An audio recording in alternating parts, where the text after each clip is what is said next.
Do we want to go ahead and start the recap, I guess?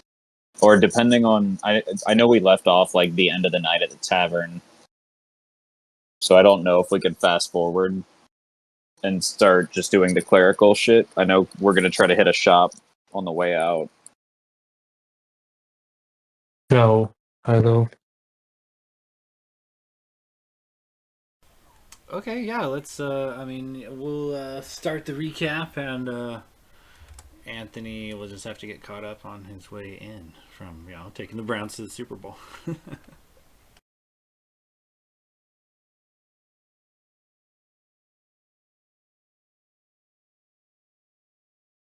Talking shit to John.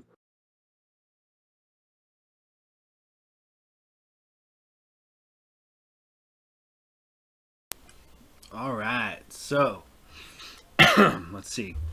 Recap. Last session began with gray skies and the light pitter-patter of rain, setting up camp where the base of this mountain of rock meets this very swampy jungle. It is here you all awaken in makeshift teepees and huts made of jungle foliage. The party, the recently rescued captives, alongside hundreds of bullywogs, all have an interesting morning, sort of meeting and interacting with one another for the first time. A village of bullywugs seemed to pop up overnight, and the party was regarded with high status by the clan of them. As you all navigate your morning with the frogs, some better than others, eventually you guys seek out and find a still exhausted yet now conscious Telenara Blackfeather.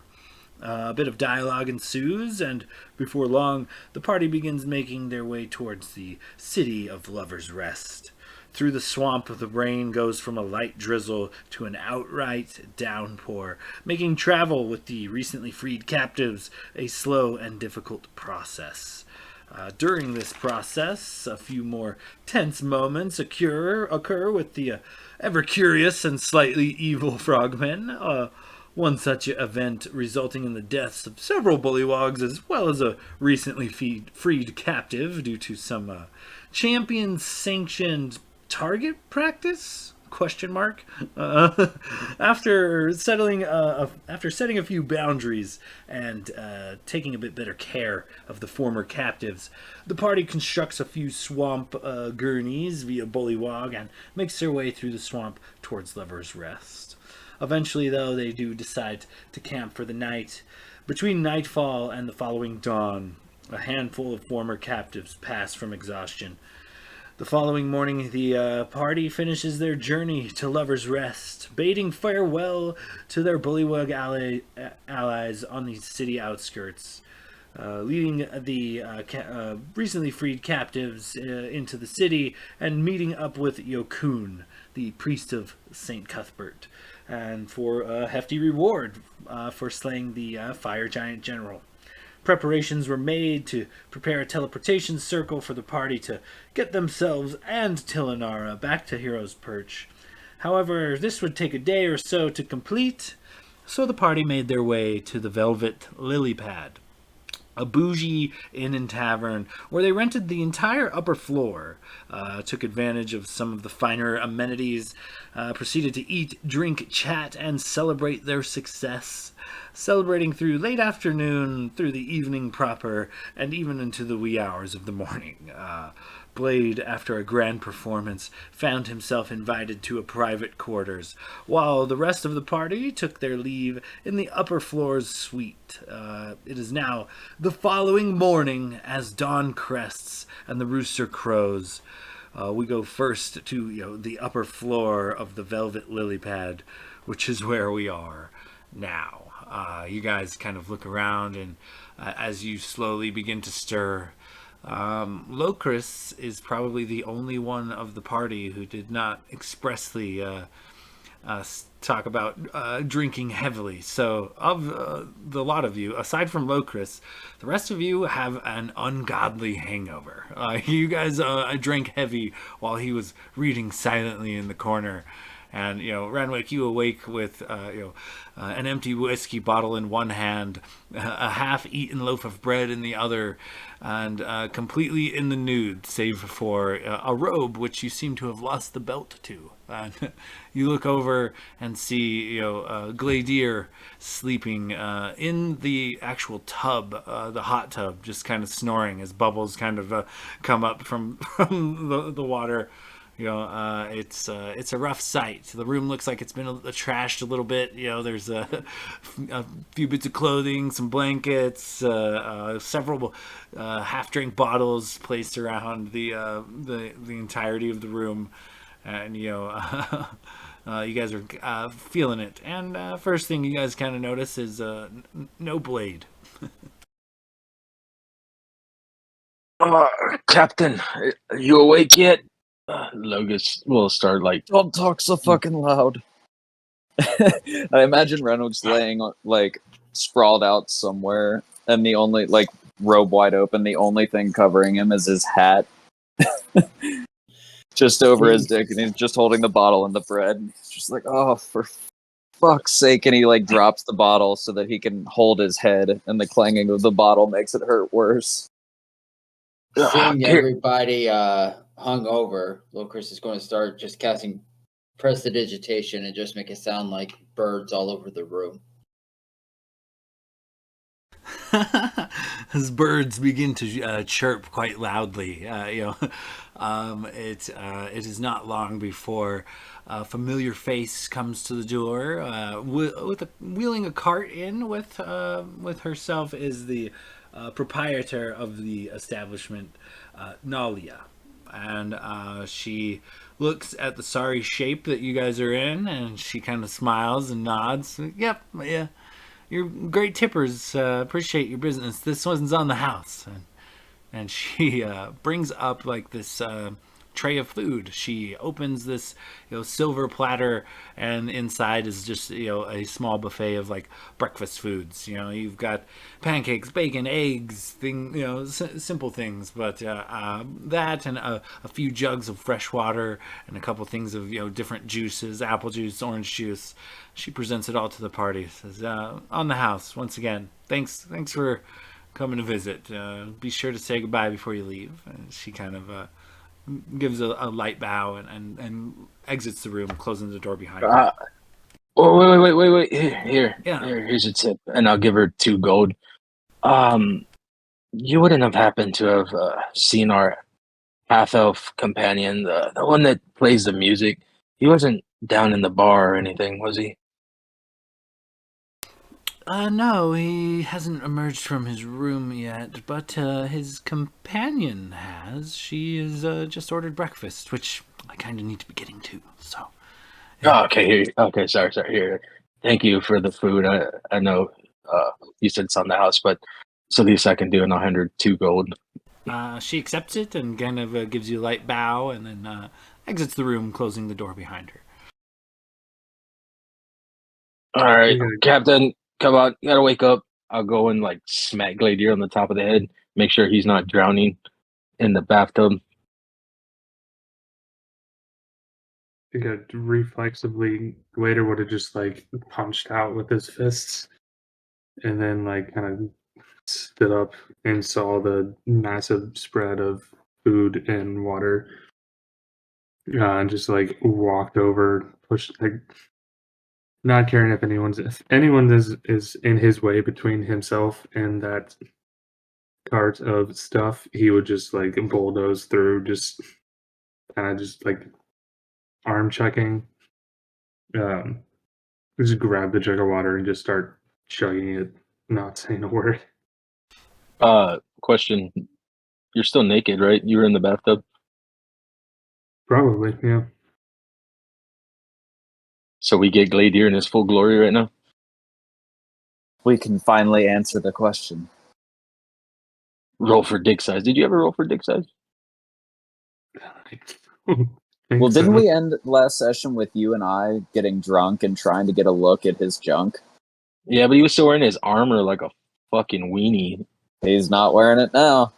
That's what I'm saying. So we got Gladier in all his glory right now. Was this a D12? Oh, go ahead and make a Constitution check.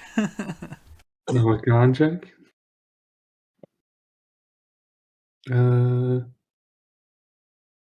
Constitution modifier is a +3. I'll roll it in chat.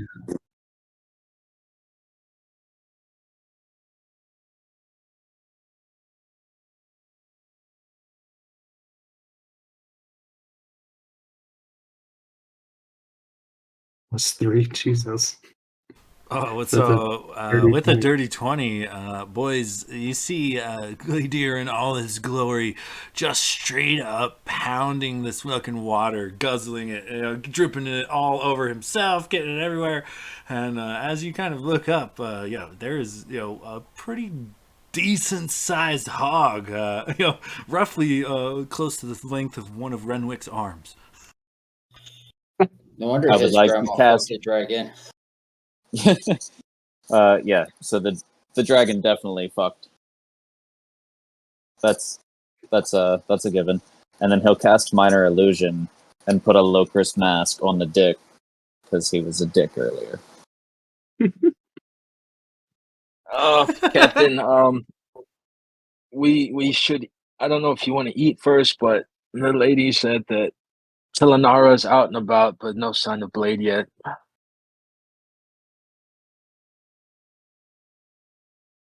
Oh, it's probably pretty imperative that we find him. I mean, he's not exactly.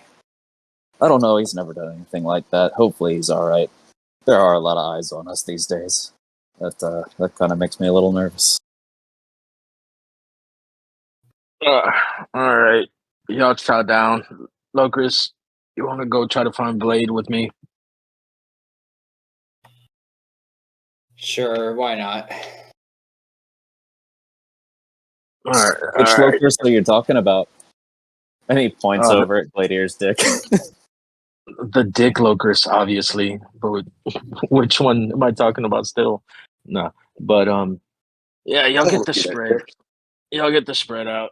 We'll be back for breakfast with Blade. On the way out, I'm going to cast Prestidigitation again and just make it reek around Renwick's chair. Did you say reek? Yes, like rotten eggs. All right, good deal. I grew up on the seas at low tide hungover. This is nothing. And he just kicks back in it, nurses his head. I'm gonna try to flick a ball bearing. I'm gonna try to flick a ball bearing at Gladier's nuts. Give me a dex check.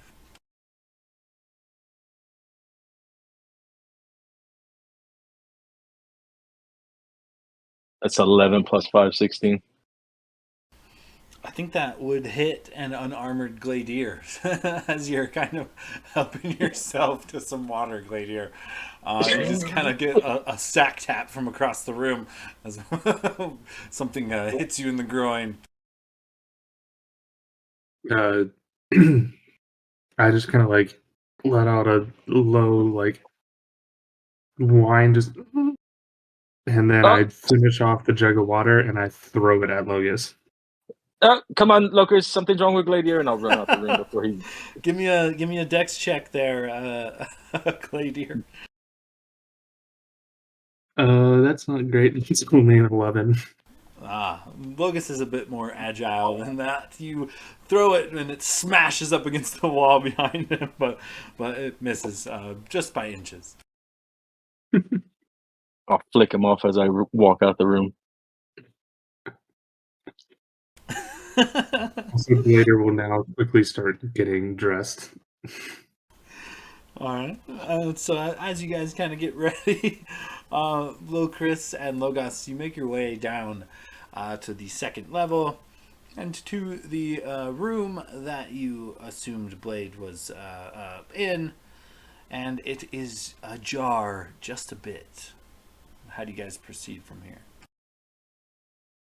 I'll walk up to the door and, don't want to be rude. I'll knock. Blade, are you in there? We have breakfast back at the room. Probably be a good idea for everyone to get together before we move forward. Blade, give me a perception check. All right, perception. 21. Okay, yeah. Even though you're feeling the amount of cups you had last night, you do hear a light tap and Logus call out to you. So I can imagine Blade is just kind of laying on his bed and just like face down in the pillow, just kind of not wanting to see sun or anything. He's just like, oh God. Who is it? Tilly? Yes, it's Tilly. Back for round 2. Can I, like, since maybe being half awake, see if it's actually him or her? I would say your passive insight is enough to know that it is not her, but you can make a perception check to see if you can recognize who it is. All right. Why not? You've been traveling together for a while. I'd say we'll say Logos, give me a deception check versus Blade's. We'll call it an insight check. All right. We're doing insight. That's a 4. I rolled a 7. You're not God sure damn. who's at the door, Blade, but someone. Oh God. He'll kind of roll out of bed, maybe throw on his trousers and walk up to the door and just kind of peek it open and be like, "Oh God, it's you two." And I'll kind of like bump him in the chest and, you dirty dog, dude. How? Hey, is she in there? Got his hand on his forehead, kind of look back and take a peek around. I don't think so, unless she like shapeshifted her. I don't. No, you were alone in the room, but the room is in disarray. And Logos, you would kind of notice as you kind of look in. Not only are the room, it smells like autumn, like a fresh autumn rain, and there are like orange and red leaves look to be like randomly scattered in random places throughout the room. In fact, you see his kind of Blade gets up and is a bit disheveled. He's got one kind of like stuck to his hair a bit. And it smells like autumn, and there seems to be like an explosion of autumn leaves in this room. And the room is in disarray. There's a tipped over chair, a sideways a candelabra that's kind of hanging on the off of the edge of this like small desk. The drawers are open and kind of cockeyed. Like it's kind of crazy in there.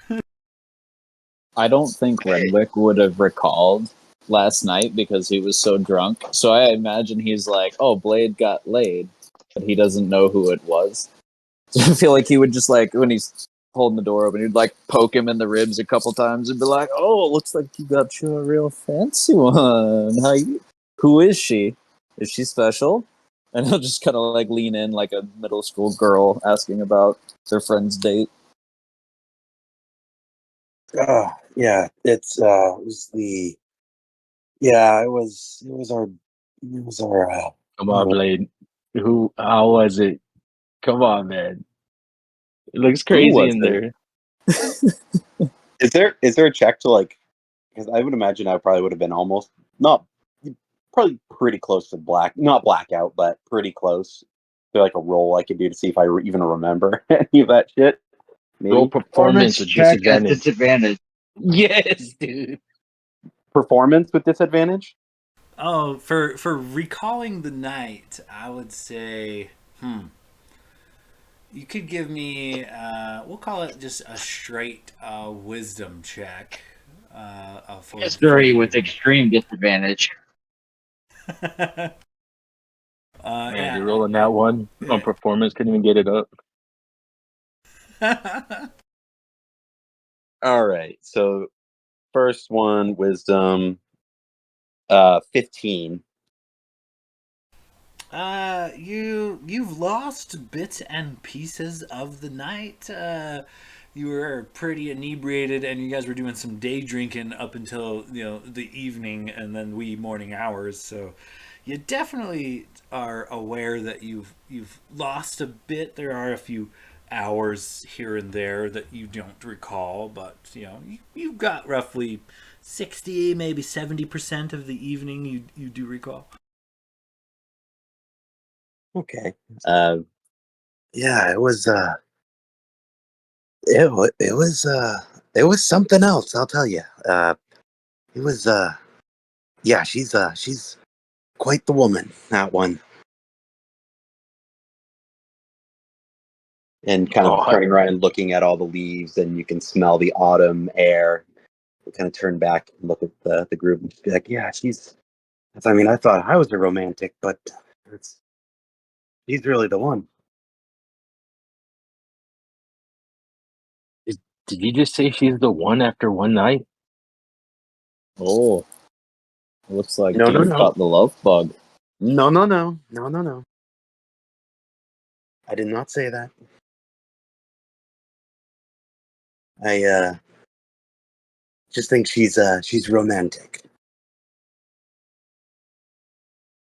Well, looks like she swept you off your feet, so that checks out. Let's go get some breakfast. I've got to stave off this hangover. And he'll kind of like rib you on the way out, and just head downstairs. I think Glader had like gotten dressed and then went immediately back to the food tray, like food cart, and that was still in their suite. And like he's still just like he hasn't left the room yet. He's not feeling Just horking it down. just holding it down, drinking those like jugs of water. Like he's yeah.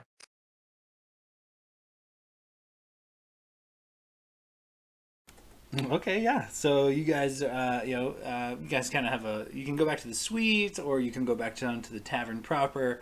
It's kind of your call, what and where you are headed, and just kind of tell me what you do from here. Oh, well, it'd be a shame. I mean, she brought us all that food. We should probably go back and eat get Gladier.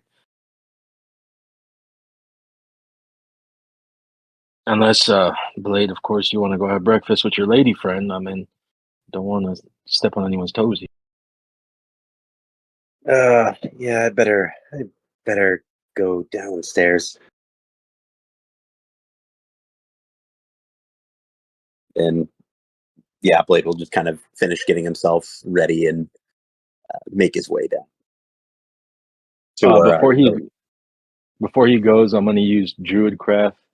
I'm like, hey, Blade, there's something nice for her after giving you a good night, and I'll give him this little blossoming flower and hand it to her for his girl.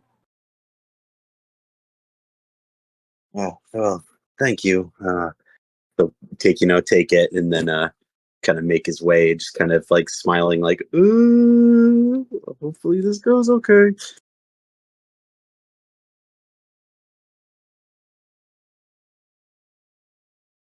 I'd imagine me and Renwick at least are behind him, like with our fingers crossed, like we're good luck. I think Renwick looks up at you and he just goes, "They grow up so fast." And then he'll put his like arm out so you can link arms with him. We'll walk to breakfast together. Oh, it doesn't hurt when you have a woman like that growing you up, for sure. So where do you guys head? Down to the tavern floor or up to the suite? I think I would Blade's going imagine. down to find Tilanara, and I know at least Logus wanted to go back and have breakfast with Gladier and get him.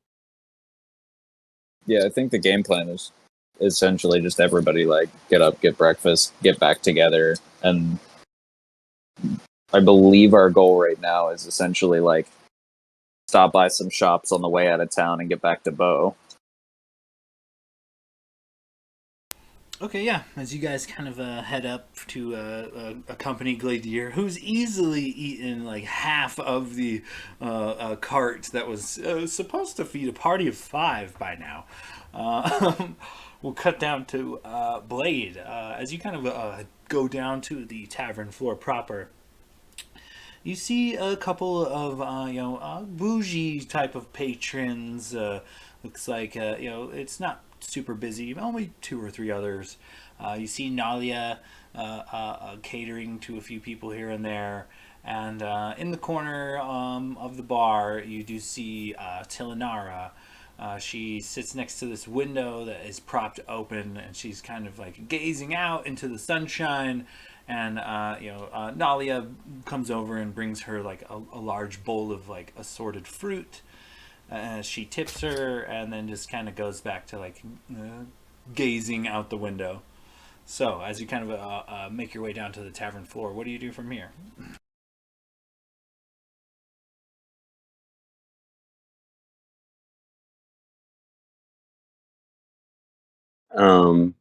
I guess Blade will kind of go down and maybe approach Tilanara and just kind of be like, is it all right if I take a seat next to you? She turns and smiles to you warmly, and she gestures for you to sit.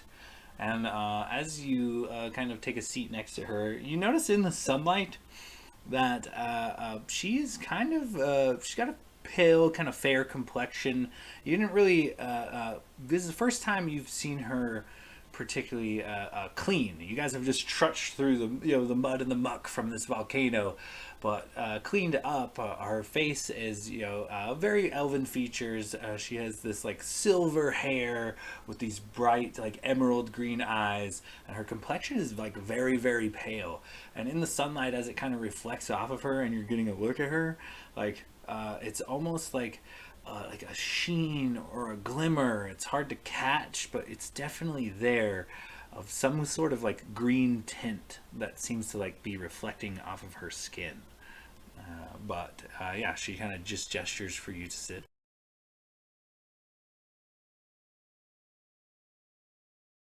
Blade will pop a squat and kind of pull the flower out that Logus had made and present it to her and be like, for you, my lady. She graciously takes it. She's, oh, you're too sweet. She kind of smiles at you.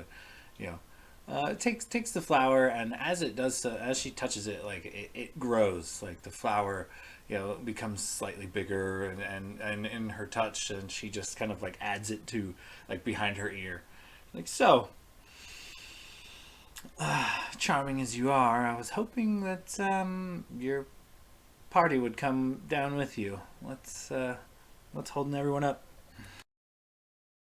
Well, I think if I remember correctly, I thought Renwick and Logus were behind me, but I know the rest of the gang is upstairs finishing breakfast. Meanwhile, Renwick and Logus are like across the pub at a table watching like parents chaperoning their kids' first date. Captain, should I wild shape into a rat or something and No, sit under the no. table? You don't want to hover. It'll just drive him away. You've got to let him succeed or fail on his own. I know, but I worry just look about at me. him. Look at me. Don't look at him. Don't. He's still so young. No. Just you Captain, gotta let him fly. A tiefling tried to roofie him last night. Well, if anything, that's a bit of a compliment in these parts. What? You gave me shit when I charmed that little chick, I can't remember her name, to save the group. That was different. You How's that kidnapped different? her. What do you think this tiefling would have done if she charmed Blade? She would have done God knows what. Probably the same thing that Tilanara did, if we're being honest. So that's disgusting, Captain. that you're encouraging that kind of behavior. Well, stop acting like you're his dad. I'm just his friend that worries about him because he's so young, and I don't even know anything about him. I think he's in good hands. We're right here. And I imagine at this point, he notices that you guys are looking at them, and they'll just come join you. Our argument got a little loud, and they very clearly see us sitting across the room. The almost empty bar, the three people that are in here are all staring at you. You guys are just like in your corner, just like almost yelling at each other, just super quietly.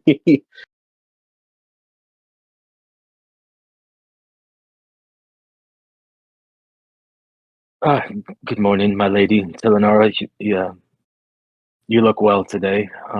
Blade, good morning. And he'll just awkwardly take a seat next to him. So, Please. she kind of turns back to you, Blade. So, forgive my ignorance, but, sands of justice, huh? You guys got a leader yet, or are you the mouthpiece then there, Blade Silverstring? She kind of gazes at you for a bit. I wouldn't. Well, it's hard to say.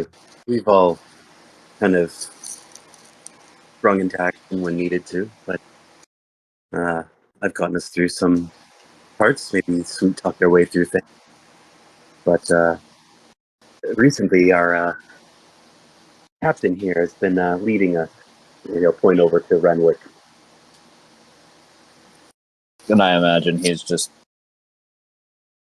mowing down, trying to stave off that hangover, and he'll look up and just be like, yeah, we're a bit of a collective, but yeah, I mean, Blade's certainly the guy that we like to have a bit of our a face, if you will. You want to put the good-looking guy who has the nice words up front. But lately, we've been out on the water quite a bit, and I've kind of been pointing us in the right direction. But yeah, we work a bit more as a team, not necessarily a leader, more of a person on point at the time. Interesting. And so, well then, if you're sort of a democratic group, what's the plan from here? When we need to get to Bow as quick as possible, obviously, but I know the city well. I've been in the Alliance Isles for a couple 100 years now, and I could point you in the right direction. What do you need? What's the plan? What preparations should we make? Do you have, if any at all, really? Well, if you happen to be familiar with these parts, then if you know anybody that would give us some premium deals, we're looking to sell a few things and probably restock our supplies. We've been kind of out in the wilderness for a little while. We've taken down quite a number of things. I'm sure we're all due for just a general restock. But we've got a fair amount of gemstones and a couple magical items to get rid of. Interesting. Well, the city is probably the best place to sell these kind of things, obviously, but well, if you're looking for specialized items, I was an adventurer for some time. I know vaguely the things that would interest an adventuring party. I might be able to pull some strings. They're on Hero's Perch. There's a manor, and this manor has a few curious individuals who live there. Might be willing to part with an item or two, but this may take some time. They're not fond of outsiders. I'd have to touch base with them, but alas, I do have a potential inn to help you guys find a few various tidbits and things I think adventurers like yourselves would find useful. Well, I think all of that sounds quite wonderful. and suppose we could start with the easier option. But if you could put in a good word for us with your friends at the manor there, it definitely seems like something we'd be interested in. But in the meantime, if you could point us toward a couple of shopkeepers that we could offload some of this stuff on, maybe pick up some general potions and whatnot, perhaps you could put the word out for us, and after all that, we'll get on the road and get you back to Bow. Well, certainly. And, she kind of draws like a rough map, on a piece of parchment real quick. Kind of details where a couple of good shops are. She says, if you're just offloading some jewelry or maybe some magic items, there's this little arcane boutique over in the market. Does a great, good deals, good prices. These are honest folk. And then, anything healing potion wise, head to the square. The four temples are in each corner of the square, and the clerics there they'll be glad to sell you things like holy symbols, holy water, healing potions, etc.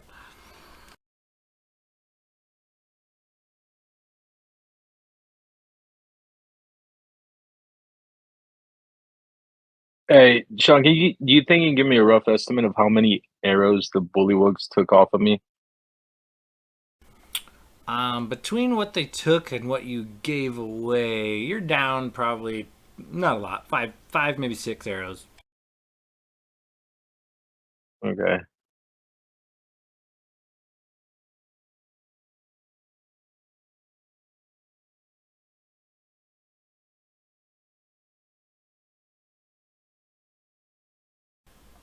Tilinara kind of just gazes out the window, and looks like a bit of a breeze kind of picks up on this sunny day, and she kind of just idly and absent-mindedly picks at this bowl of fruit while she kind of zones out, staring out the window, checking out the crowds and the sky and things.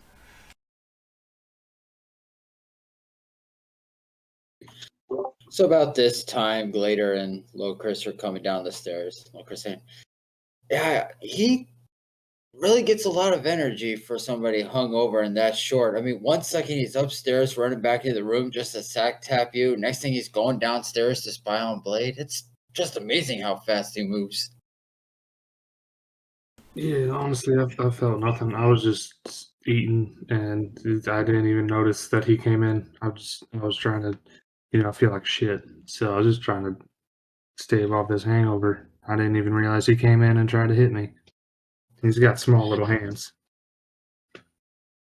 Well, at least your inside now looks like you're outside. Don't know how to take that, but let's just go talk to everyone. Yeah, you guys kind of make your way over to this table. It's pretty much an empty bar except for a few stragglers, Nalia that seems to be passing out some drinks, and you guys make your way over to the table, and you guys all kind of reconvene, Tilinar included. And so, what do you guys do from here? What's the plan?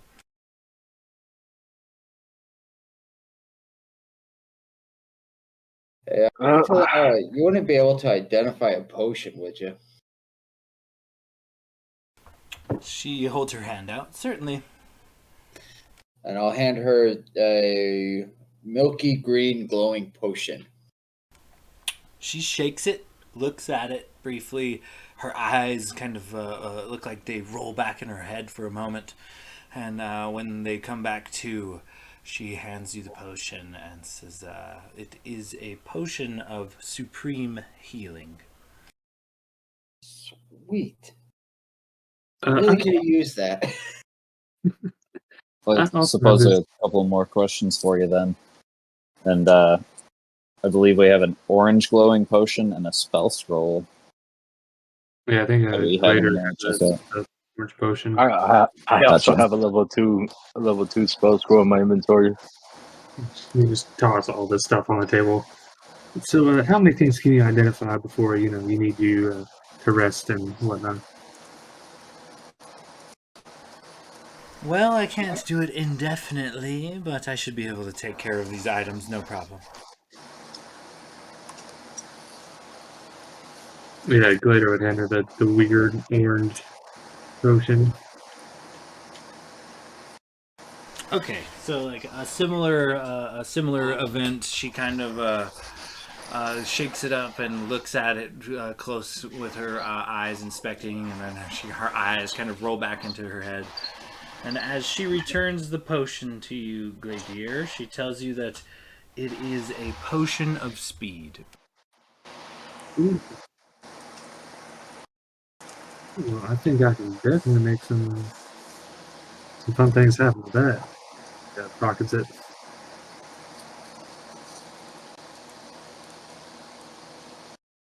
Okay, and what was it? A spell scroll? A couple spell scrolls?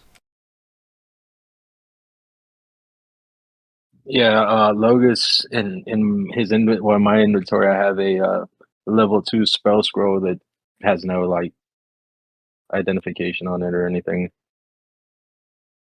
I'm assuming at some point I found it and don't know what the heck it is. As she takes the scroll and kind of looks over it, similar fashion, her eyes kind of roll back into her head for a moment, and then she returns it to you and says, "This is a scroll of a spell known as Cloud of Daggers."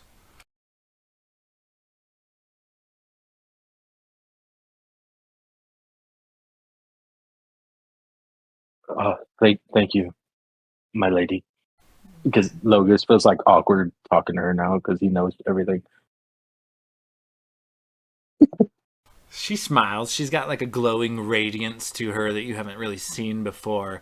She's actually cleaned up. She's not in this muddy, mucky environment anymore. And and B, she's kind of like glowing for some reason. You don't know why. She's got a chipper kind of personality and a flushness to her complexion. Logus kind of like blushes a little bit and kind of looks over at Glade, and when Selenara's not looking, he's gonna like elbow him in the ribs and give him some knuckles.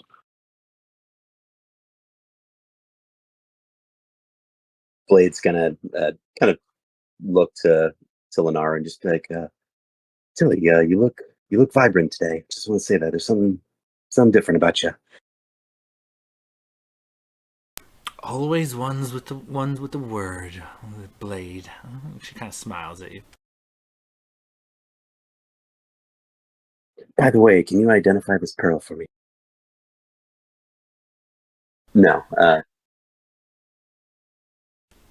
do have a pearl, but I don't know if he's tapped out for the day. No, she's good. She takes your pearl and doesn't actually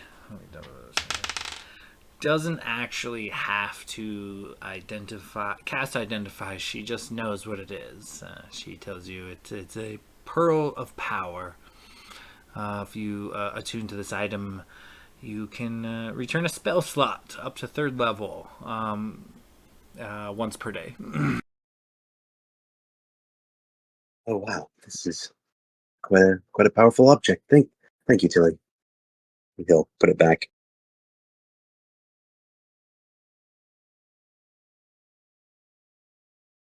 And what was the last item?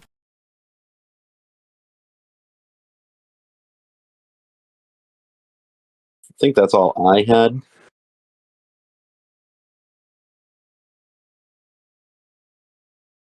I had initially written down one more spell scroll, but I don't know if that's the one that Logus had identified or if we had a second one. You guys should all have one more spell scroll by my notes. Then yeah, we would have thrown it on the table. As she identifies this spell scroll, this one is a scroll of Evard's Black Tentacles.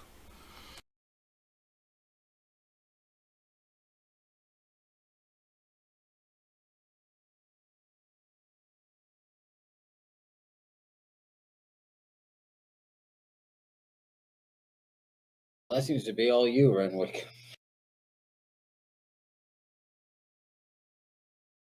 So I mean, I suppose it is fitting, but if anybody else would prefer it, you're more than welcome to it. Otherwise, I'll certainly hang on to it. Locus, would you prefer the Cloud of Daggers seeing as I tend to stay out of the fight, it doesn't pose much use for me. That is a fair point. I typically bit more of a sword and bow kind of guy. Don't usually get the chance to cast spells, so if anybody'd like to cosplay as me for a day, and he'll just kind of hold up the scroll in case anybody else wants it. Well, the thing with the cloud of daggers is you just throw it at a spot 60 feet away from you. You don't have to be right up on somebody. It just fills up a 5-foot cube spot. Well, it's more about the action economy, because then I can't use my bonus action, so I'm less likely to cast a spell. Oh, I was talking to Lucas. Action economy. What's that, Captain?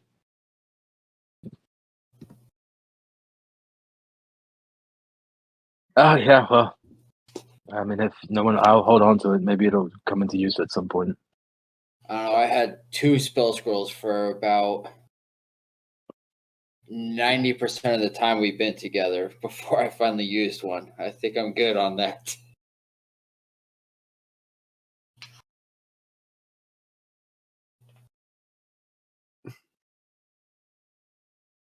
Well, y'all up for a shopping day before we head on out of here? Yeah, we got some stuff to sell. Cue the montage.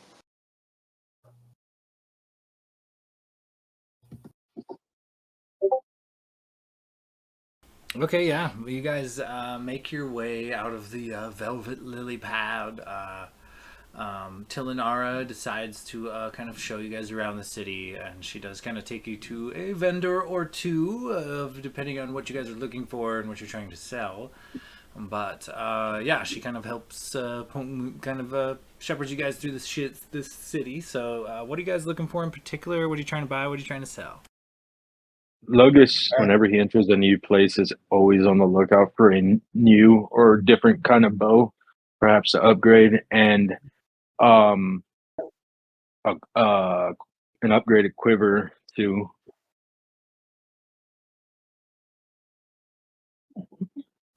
Okay.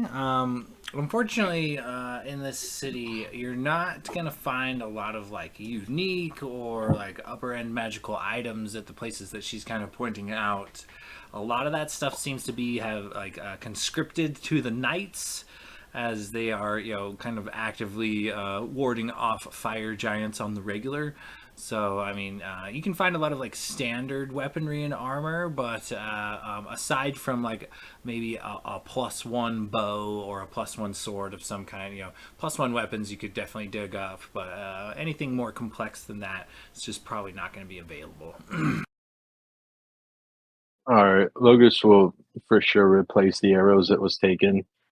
At least 10 of them. Okay, for sure.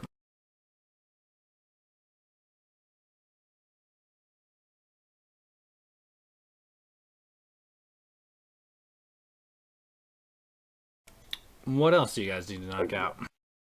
Lucas will just be keeping an eye open for like an odds and ends store to see if he can collect any more odd items.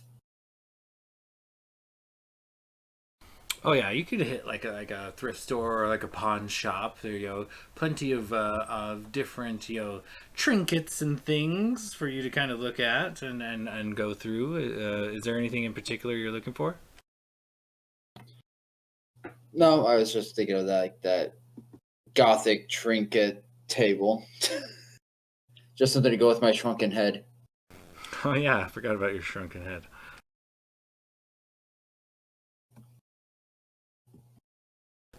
All right, let me pull that up. Actually, I think I have that somewhere.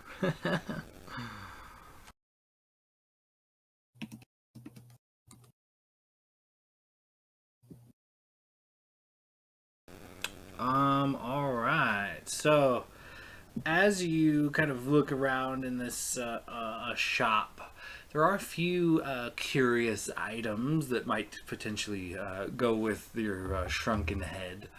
There is a bird cage, it seems to be. Very small, but it looks to be built out of small bones. And to call it a bird cage would be, giving it like a generous read. It really looks more like you might be able to fit a couple insects in there. It's a very small cage that looks to be made of, very small, fragile-looking bones. Trinket size, something you could wear on a belt, perhaps. But aside from that, there is a very kind of very emo kind of looking porcelain mask. It's kind of got a bit of like a dark swoosh over one eye, kind of blocking it, almost like an eye patch. And it definitely gives like kind of so it's like a black and white porcelain mask with kind of like giving off kind of like sad emo vibes. Aside from that, there is like a various array of jewelry that looks to be made, bracelets, earrings, and things that look to be made with the feet of birds. Some, a couple earrings that look to have a bird claw attached to them, similar to like a bracelet with a bird claw kind of charm. But that's kind of all you pick up at the moment. I would like to ask about the mask. An older woman comes to the counter and gestures. You kind of bring her the mask. She says, "Oh yes, the 5 gold pieces, and it's yours. It was made by some cult leader before his rituals, but it turned out to all be shenanigans. But nonetheless, kind of a creepy wall ornament. 5 gold." Well, they usually are. How about 3 gold? Give me a persuasion check.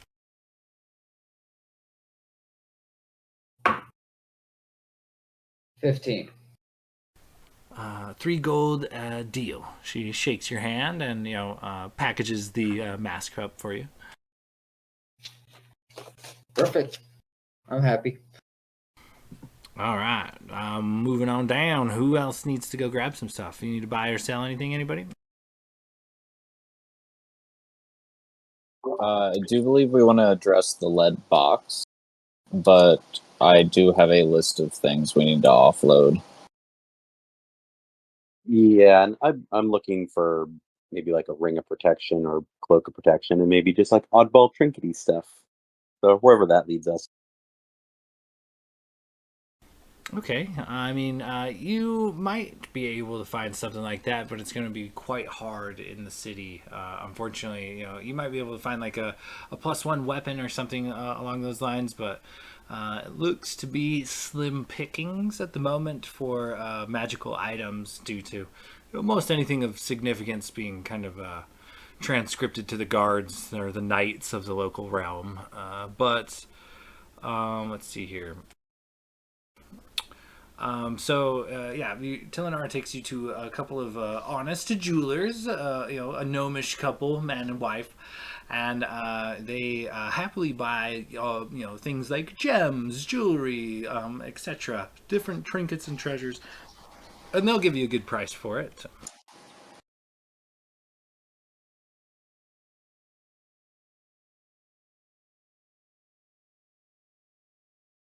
So I don't know if I quoted you prices on some of the treasure items that I had given you, but if you need any quotes, let me know.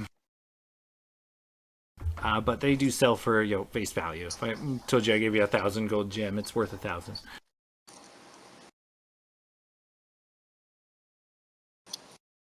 Yeah, I'll sell my 700 in gems. Okay, perfect. They're happy to take it off your hands.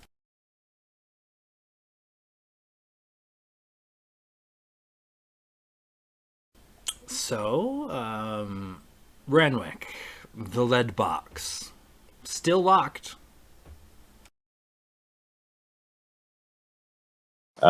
He would check it for traps and then try to pick the lock. Okay, you've already checked it for traps and tried to pick it. No traps, but you failed to pick the lock last time. So go ahead and give me a sleight of hand check. Certainly do that.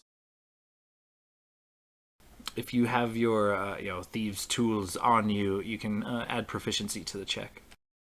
That is a 21. The lock Oh, wait. pops. 24 with proficiency. So. Even better. The lock pops open, and within this small lead box is like a treasure trove of jewelry. You're looking at a gold ring set with bloodstones, 250 gold pieces, carved ivory statuette, also 250 gold pieces, a large gold bracelet, also 250 gold pieces, a silver necklace with a gemstone pendant, also 250 gold pieces. On top of that, you uncover like what looks to be like a set of crystal lenses, almost like some bifocals or reading glasses of some kind, but they kind of shimmer and shine in the light, and they seem to be intricately made.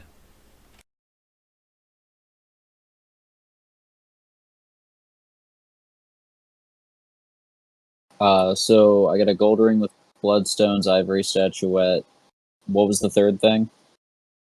A large gold bracelet.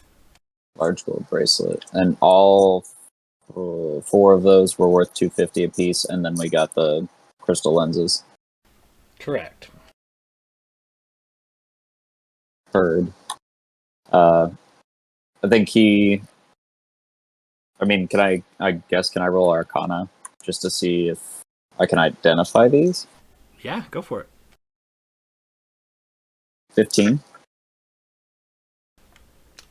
With a 15, that's enough. You kind of gaze at him for a minute, and it's something that you saw not in your own life, but in the visions that were gifted to you by your patron. While you lived another life briefly seeing through this man's eyes, this creature's eyes, as this eldritch knowledge was passed to you, and he used something like this in his life. And what you are looking at are the referred to as the eyes of minute seeing.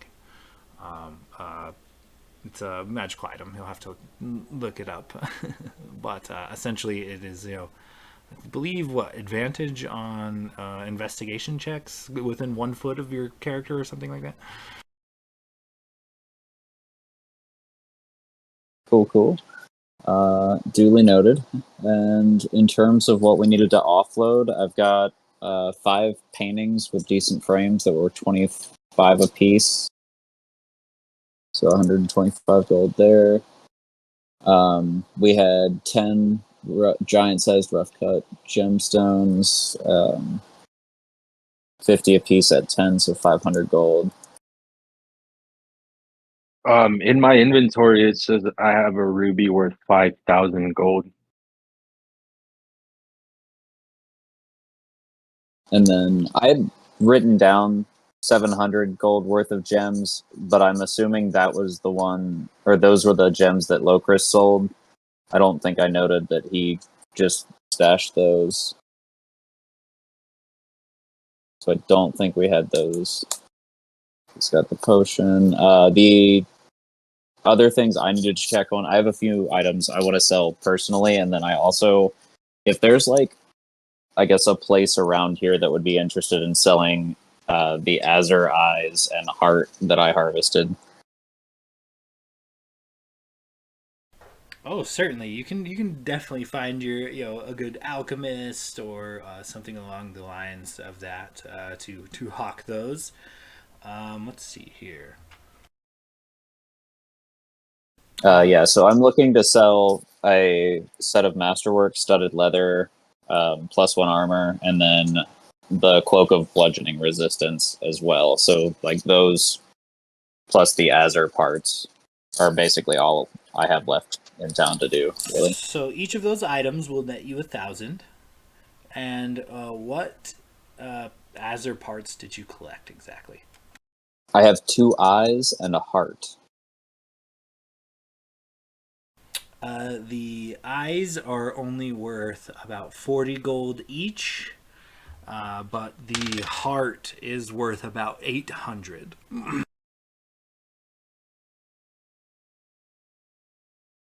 How much was it for the eyes? 40 apiece, so 80 total. Heard. All right, sweet. I think that about sums it up for me. I'm gonna buy some like general supplies, but I'll just take that out of inventory. There's no point in talking about it. I'm just gonna pick up like a couple standard healing potions, which I assume I could do with the alchemist. Oh yeah, easily enough. Yeah, definitely. Stuff like that. Stuff you find in the PHB, no problem. Plenty of market space available for all sorts of merchants. Sweet.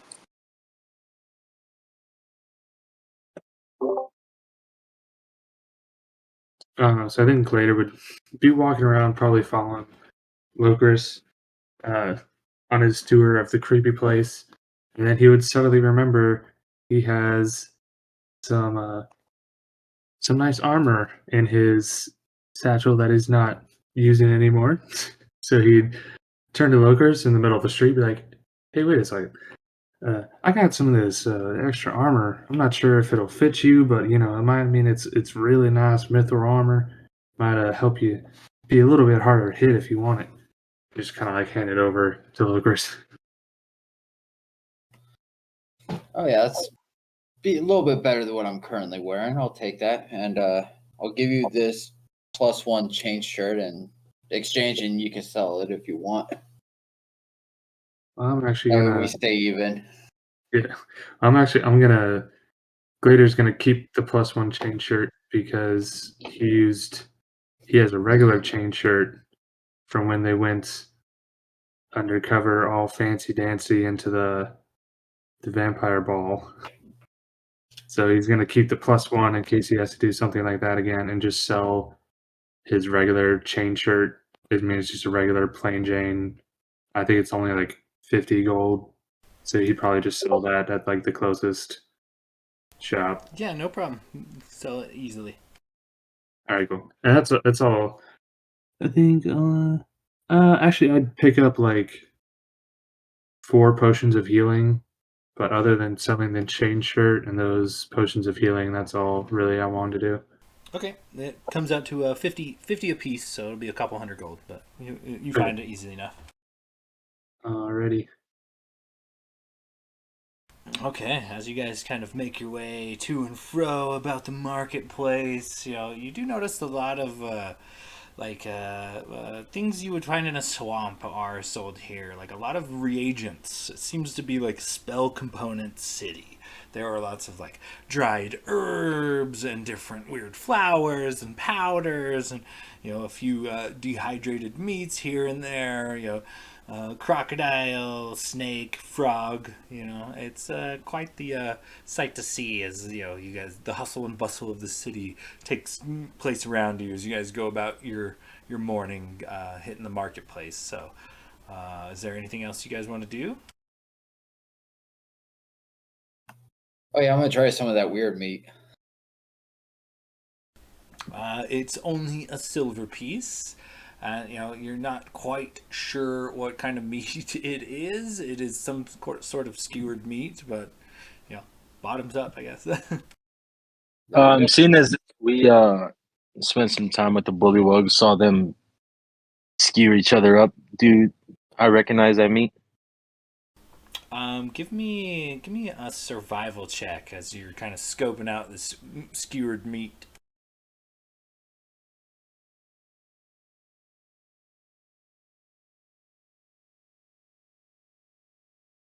That's a 21 total.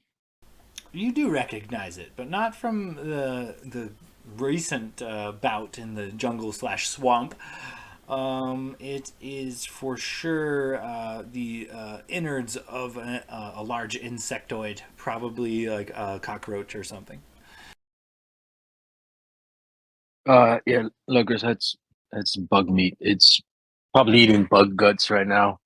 We used to feed those to the dogs back home. Well, why wouldn't you? It's good protein. Yeah, I mean, if you enjoy it.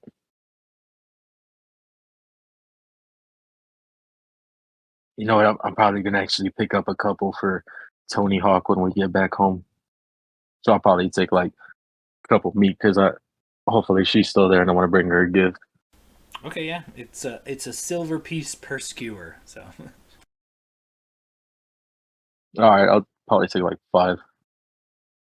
okay, yeah, she happily hands over a pile of these skewers, and it looks like goes up to cutting a few more and throwing them on the grill.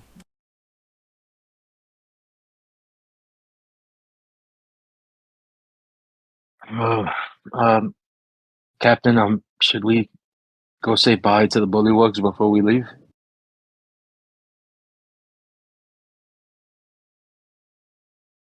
I think they're going to do fine on their own.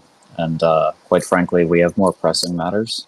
I think they've got the swamp on lockdown, considering they took down the. They said they were gonna wait for us Kingdom. outside the city walls. It's fine. They've probably already forgotten. They have the attention span of frogs.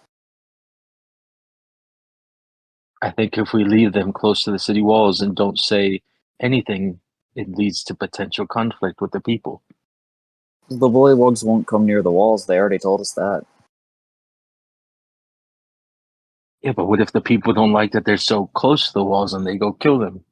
All right, when did you become a conservationist? I mean, for fuck's sake, you were trying to start a business completely based on turning sturge bodies into masturbation tools. Sturges Where are have you disgusting. gotten this high horse from? Sturges are disgusting, blood-sucking creatures. These bullywugs have showed us compassion, came to our aid, and showed that they're capable of more human feelings than we initially thought.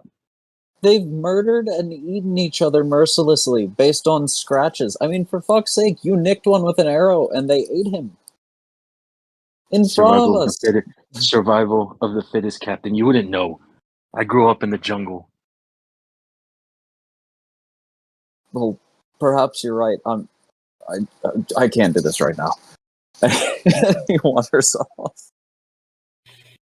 You want to go say bye to the frogs? Go say bye to the frogs. We're going to finish up here and we'll meet you, I guess. But honestly, fuck those frogs. I'm gonna go stand on top of the wall and give them a thumbs up.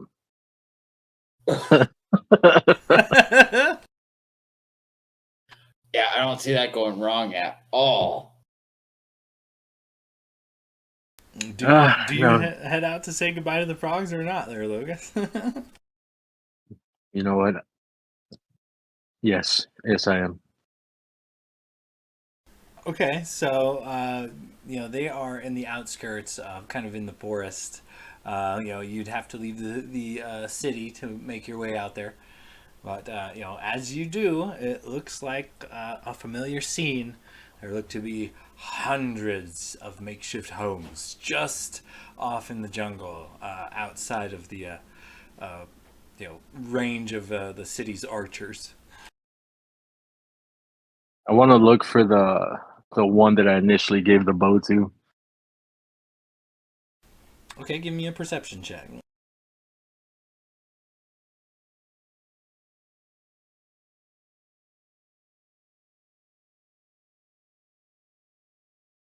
Okay, I'm not the only one who thought he was going to say, you see a familiar scene, just hundreds of dead bullywugs killing each other.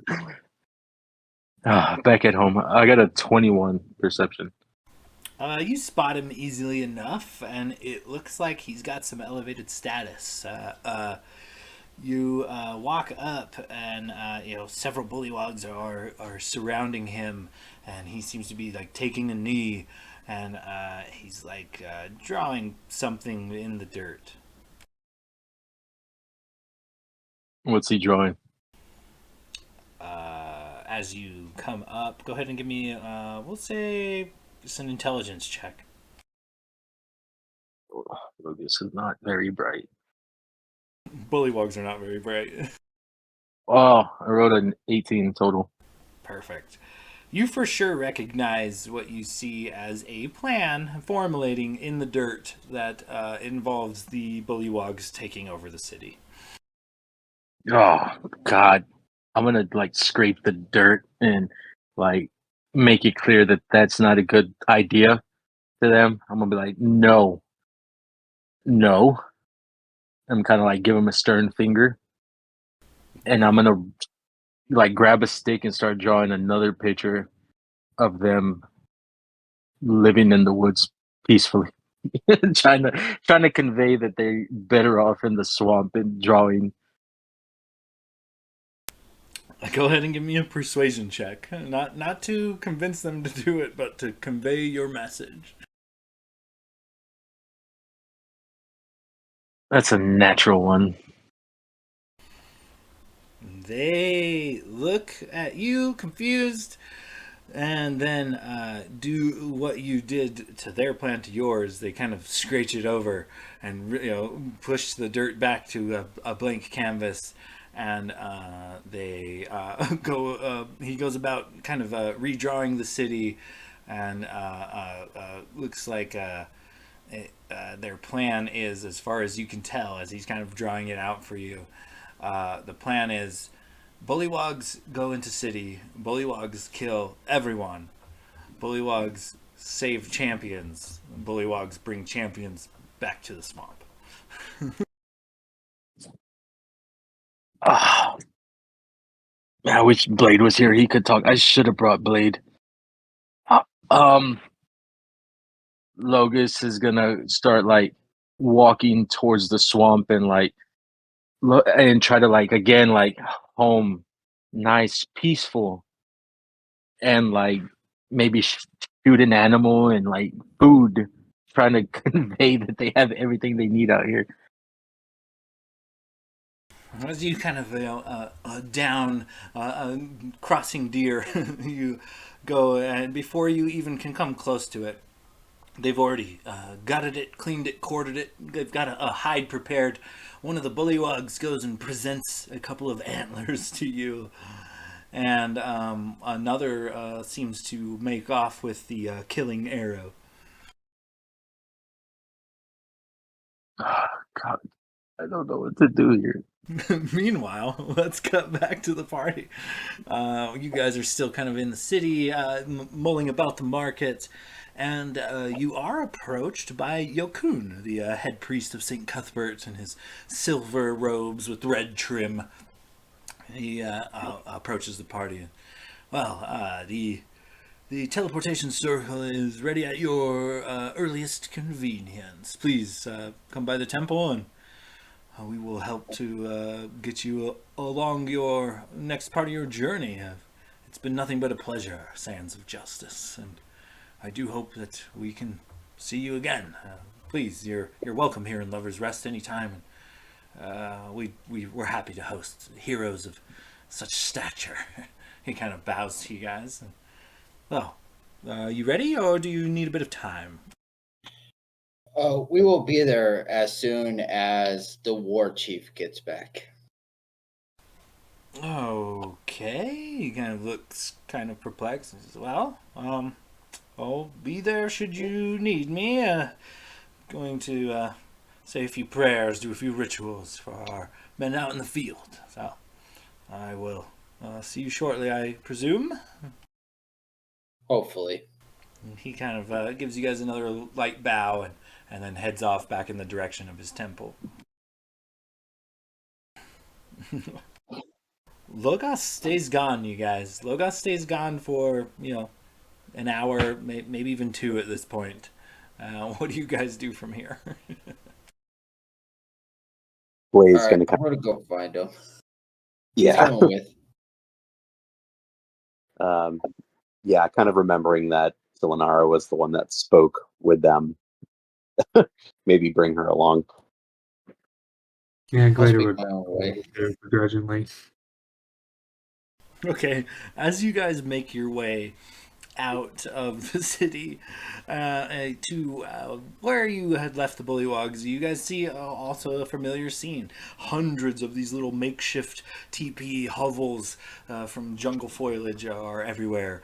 And in the not too far distance, you see Logus pleading desperately with 40 or 50 Bullywogs to not attack the city, and he does not seem to be going over well. Are you having fun there, Logus? It's these goddamn bullywugs. Their plan is to storm the city, kill everyone, and bring us to the swamp. I've tried to tell them that that is not a good idea, but they seem hell-bent on storming the city. Well, And that's I'm- all right, friend. They've already showed us so much compassion that I'm sure it's going to work itself out. We should definitely give them the utmost respect and support their initiative. They're trying to save us, Renwick. They think that they're holding us captive. Mm-hmm. Except we're right here. He's just smiling at you and nodding his head. As you guys kind of approach this crowd of Bullywogs, they all begin to celebrate. They are jumping around and croaking out and like having they're throwing things in the air. Like everybody's excited. They're moving things out of the way. They're preparing tents for you guys, and they are just like they are ecstatic to have you guys back. Permission to go psychotic. Mission denied, Locris. We don't need to hurt them to get our point across. They're just confused. Did Telenara come with us? She can. And she looks back. Yeah. Telenara, can you just tell them that we're fine and they need to leave, or they will die? Not from us, but the city with ample defenses who are used to fighting off fire giants will just destroy them. She comes out and speaks in a dialect of frog that you guys don't really understand, and kind of conveys the message to them. And let's see here. It's about a 50-50 split amongst this crowd of Bullywogs. Some of them, whatever she said to them, it has them rattled. They kind of look like they want to head towards the jungle. But the other half are insistent that they stay and help the champions. So it's like a stalemate. What did you tell them? Well, I told them that should they attack the city, they will likely be slain, and that you are trying to return to your peoples, and that aggression against the civilized folk will not end well for them. So, Lenora, can you please tell them that we're fine and to go back into the swamp, and the champions will find them when it's time? It is their champion's command for them to go back into the swamp and wait. Yes, for the meantime. And any who do not like it may challenge our rule in hand-to-hand combat. She relays the message, and it seems to stick.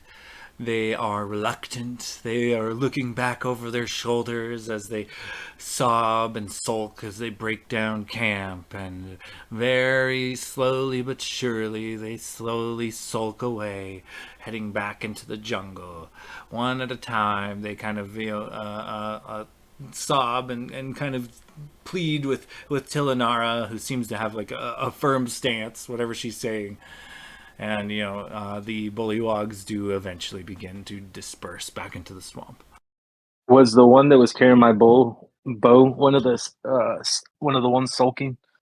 They all seem particularly upset, not wanting to leave their champions behind, but being ordered to do so. I'm gonna stop him before he goes, and I'm gonna ask Tilanara, can you please relay a message for me? Certainly.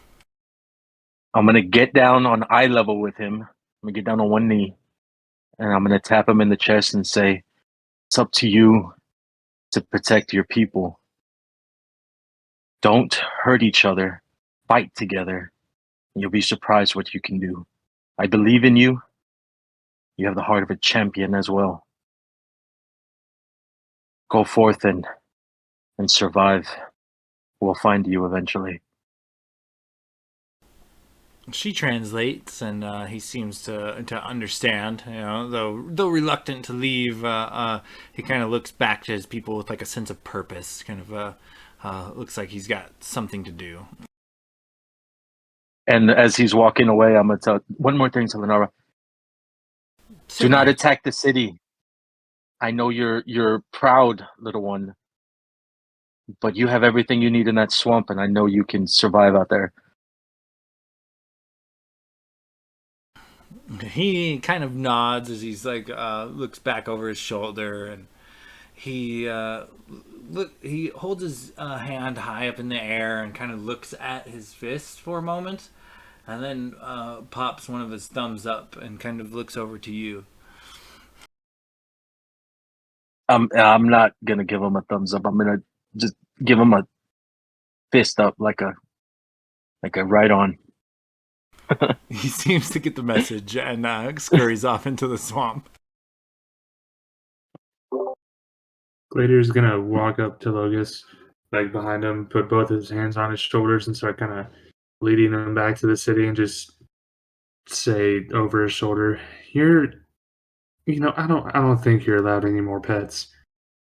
I think maybe you just need some time to yourself before you take on the responsibility of a pet again. I hate to say it, but it's just the harsh reality. Logus is gonna get up from his knee and look at Gladiator. They were never pets, Gladiator. They were their own people, and that was your first mistake. And then he'll turn to Lenara. Thank you, my lady. I couldn't have possibly have done it without you. Thanks for backing me up, guys. I'm ready when you are. Now he'll kind of shake his head, disappointed at Gladiator. Pets.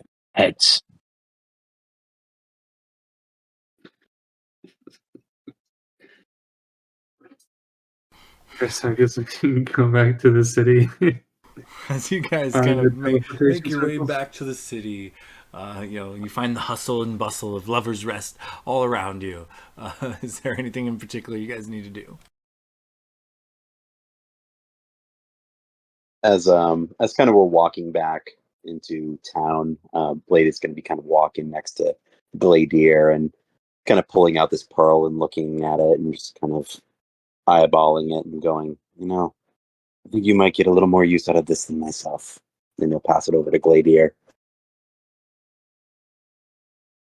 Oh, I mean, you're sure I'm not gonna say no to something like this, but I mean, if you ever want it back, just let me know. But I'll definitely make use of it in the time being. Yeah, I've got other equipment that's a little more important to me than this. It seems it'll serve you better. All right. Yeah, he's just gonna take the pearl power and start attuning to that.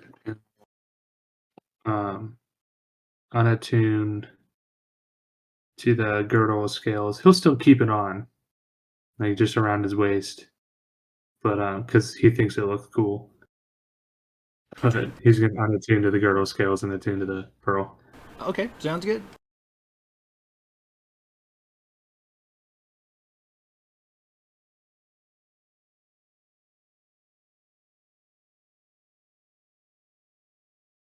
All right, so as the hustle and bustle of the city kind of surrounds you guys, what's the plan from here? Are we going to go for another round of drinking? Stop back by the market? Is there something in particular you want to do? You want to head to the temple and move along? What's the plan here? I believe the move, if everybody's done with shopping, was to get Tilinar and a bow as fast as possible. Yeah, I think so. Okay, yeah. As you guys kind of make your way to the Temple of Saint Cuthbert, the once again the town square is literally like a square, and at all four corners there is just like this stone tower, and each tower represents different colors and things. There's silver and red flags and embroideries kind of represent Saint Cuthbert. And as you walk into this tower of sorts, similar to when you walked into the Hall of Cord, you walk into a room that is just impossibly large, too big for this stone tower to encompass it fully, and obviously magically enchanted. But as you walk into this room, it is just a giant chapel, gold and silver. Silver and red carpet kind of flow down the center. There's pews on either side and a massive altar in the center of this room. And you see Yokun kind of finishing up with the day's ceremonies. And he quickly lights an incense and a few candles, and then makes his way over to you. And he turns to the party. So, we are ready then?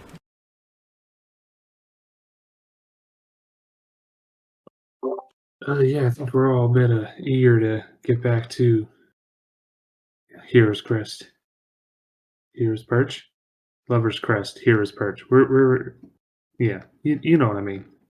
Sorry, we had a bit of a night last night, but yes, we'd like to get back as soon as we can. We have some pressing matters to attend to. All right, well, right this way. He follows, he kind of walks back behind the altar to a door placed on the far wall. And behind this door is, as you guys kind of follow along, it looks like a monk's or a cleric's quarters. Simple, kind of like a barracks style bedding and, little trunks and things for their trinkets and whatnot. So several bookshelves in this room. And as you guys kind of walk into this room, he pulls a large rug aside, revealing a trap door. And similar to how you entered in the Temple of Pelor's room, there is an underground chamber here as well. And he goes down the ladder and into this room. And as you guys kind of follow into this basement chamber, there is, several runes on the floor in a large circle, many candles lit around it, and the runes on the floor just seem to hum and pulse with energy. And as he kind of leads you guys to this area, he gestures one hand, please step into the circle, and we'll get the ritual over with.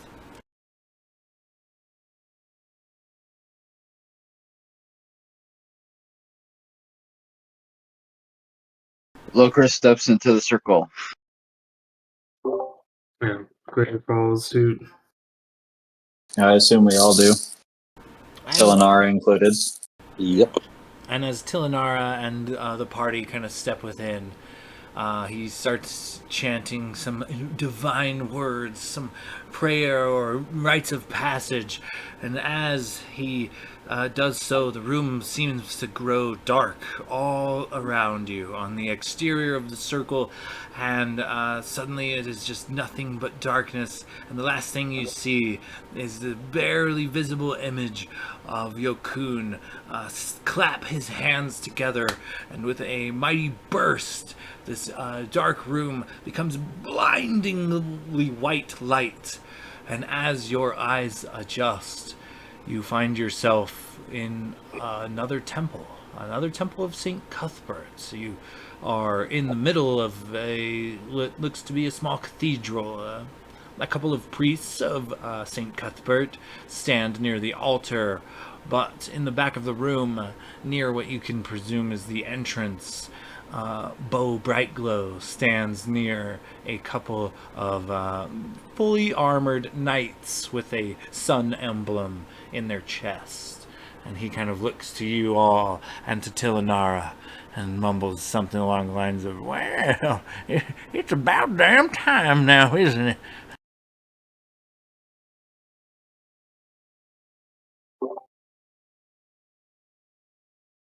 I think Glitter would kind of walk up to him and pull him into like a handshake and like clap him on the back.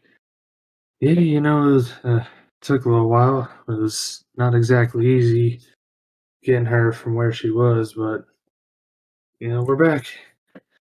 So can you fix this now? I think we can try. Your message saved my life. I appreciate that. Back to the Temple of Pelor. Seventh floor. Seventh floor. He just kind of starts making his way out of the room, and the knights near him do not waver. They stand by his side and escort him and you all out of the chapel of St. Cuthbert and into like the main cathedral hall, which again has many stories and many different halls dedicated to many different gods.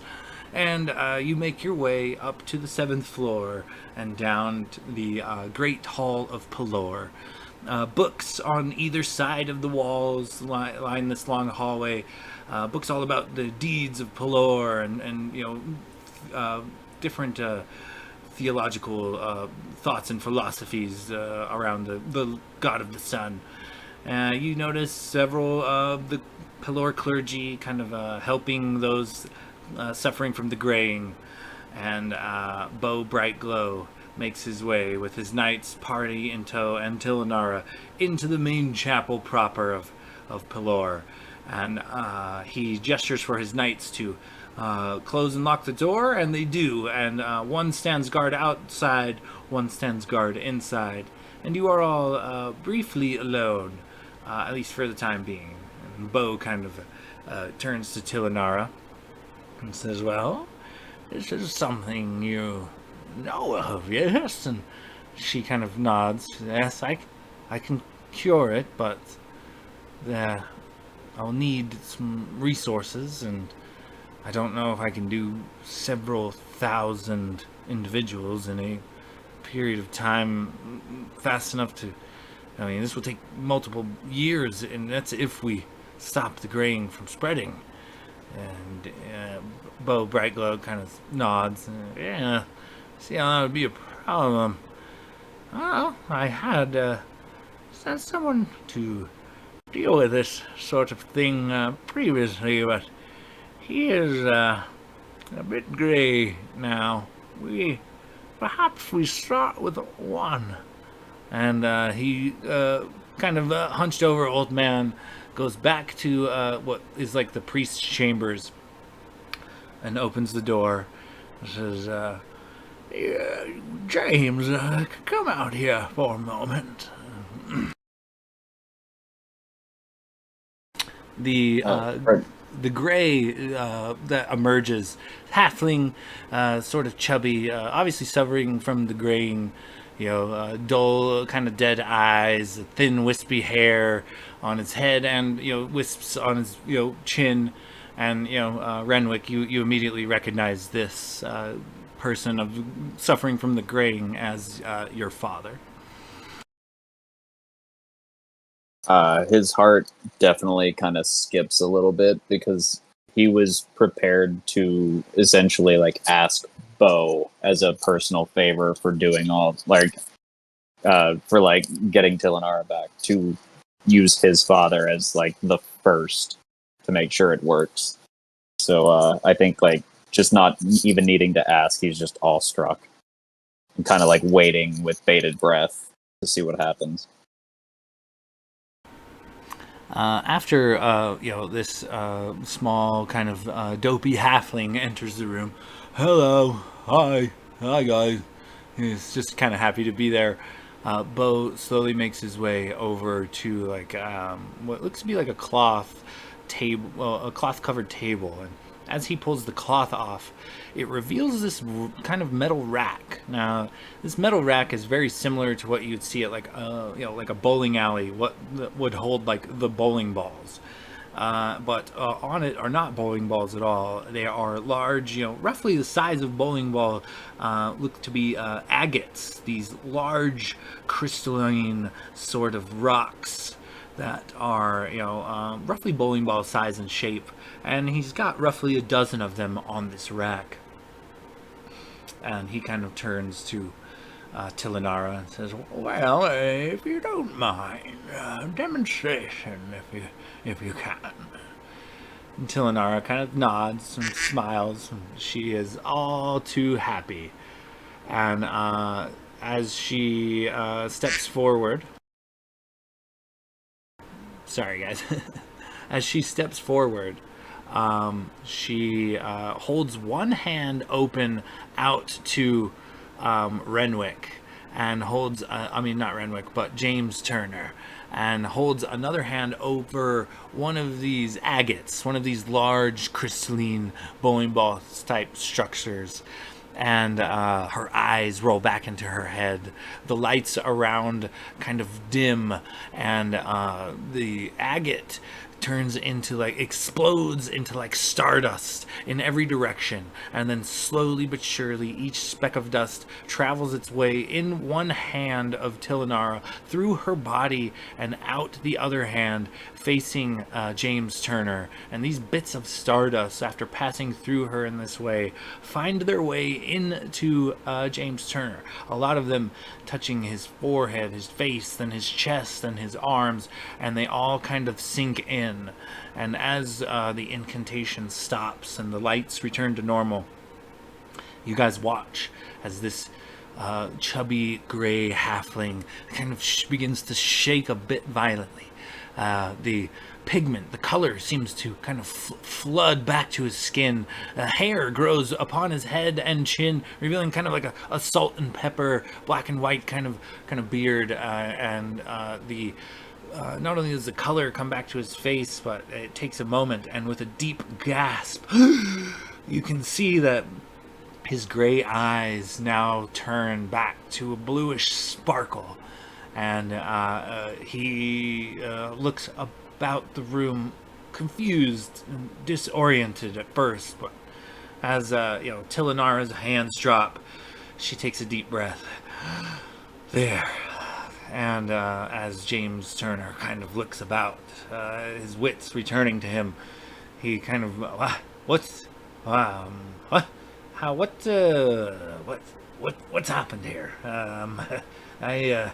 Is that my boy, Renwick? Oi! And he sprints across the room and just gives you a scooping hug, almost crushing so, picking you up off the ground. He says, "My boy, I've been looking for you. Oh my God. You're safe. That's good news. What's going on here?" As he kind of looks around to the party within the chapel, Bo Bite, Glow, Tilinara included, and everyone kind of looking to him. Renwick has tears streaming down his face. I feel like when his father said his name, especially after last time, he couldn't even remember anything about him. He would have thrown his hat back to Blade as he's starting to sprint toward his dad, and when they hug, he just embraces him in silence, and he's just almost shaking with just anxiety but relief, and just this overwhelming torrent of emotions to hear his dad talk like himself again.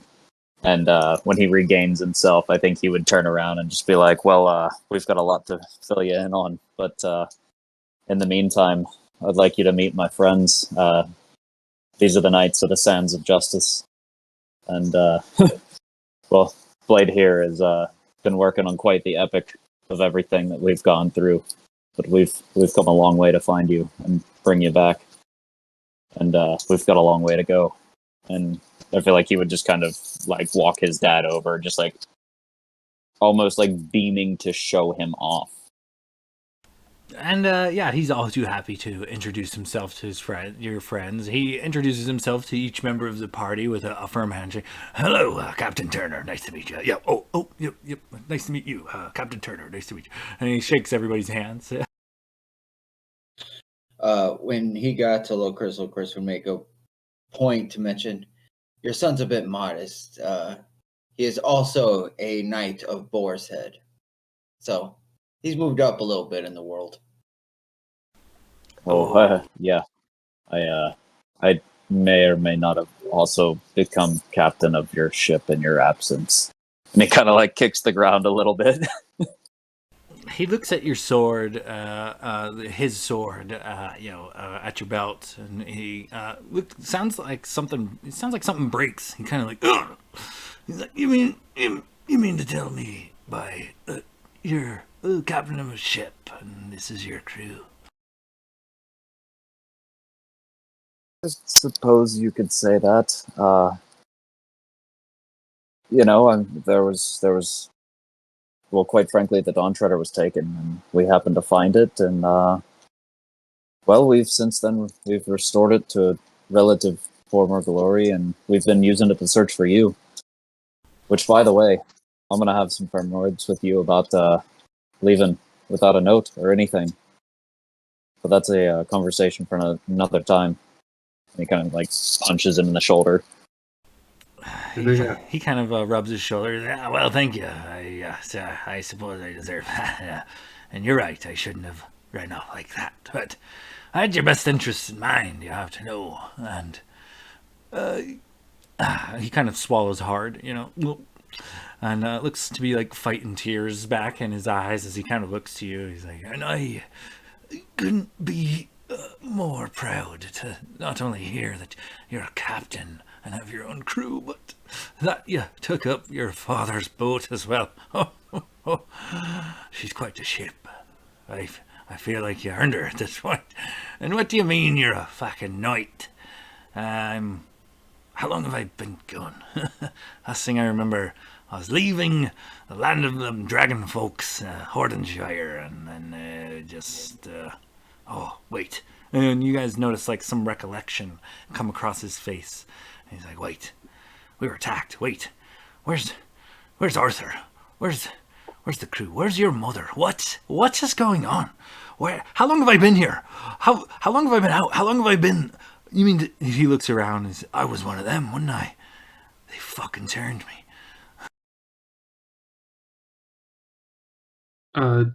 Can Glitter kind of like stand into the back of the group a little bit? Can I stealthily? Well, I don't know how I can really do this stealthily, so maybe just do it. I'm gonna channel divinity, turn the unholy. So I'll just drop it in the chat. But basically, it's just if there's any fiends or undead within 60 feet of me, they have to make a wisdom saving throw, or they're quote unquote turned. I think it's just like a frightened condition of me. It doesn't like kill them. It's not destroy unholy or anything. I'm not that high level yet, but I think they're just afraid of me. Just kind of testing it because I know this came from weird shadow vampires. So I'm just kind of testing the waters to see if he is 100% cured or maybe not. I also kind of want to like watch his reaction to see like even if he succeeds the saving throw, like if I can see any sort of like twitch in his eye to see if maybe it's still like I can see if like he just like fought it off or if he like it just doesn't affect him at all like a normal person. If that's a thing I can do. Let's say, give me your call, insight or perception check as you cast the spell. I think they're both the same for me. Yeah, they're both the same. So, no offense, Renwick. Well, that's a garbage. It was only 6 perception or insight. So, You kind of just get the basics with that. You don't see an immediate reaction from anyone in the room after you cast this spell. However, Renwick, when Gladier casts this spell, a pulse of pain ripples through your hand briefly, like arthritis or a strain, and your tentacles like briefly are not under your control. They all curl up and then go back to normal. But whatever spell Gladier just cast did not bode well for your squid-like appendage. I did not think of that. I think he probably would have like dropped to one knee and kind of like grabbed his hand and looked back at Gladier, and I think for a split second his eyes probably went full black. And he's like, maybe warn me next time you go doing any bullshit like that. And for like a split second, he just almost seems like a different person. And then his eyes kind of just glit back, and he looks up at his dad and he's like, "Oh, that that's gonna be another story in itself." Kind of looking at his hand. What in the fuck happened to your hand, boy? Oh my god! He grabs your hand and like stretches it out and looks at it, and he looks at your hand and then to you and back to your hand, like thoroughly disgusted. Like, what in the fuck? What in the hell have you been up to? Let's just say that I did what I had to do to find you and fix you, and some unfortunate things happened along the way. We've got a lot to catch you up on. I think Glader would come up and introduce himself at this point. Like, sorry about that, sir. I just making sure we've come to care about your son and the rest of the people in our group here. So, I mean, your affliction came from some unholy people, so I just had to be sure that it was all the way gone. I hope you don't take any offense. And Redwood, I'm sorry that it hurt you too. I didn't really think about your own affliction coming from something unholy as well. So I'm sorry about that.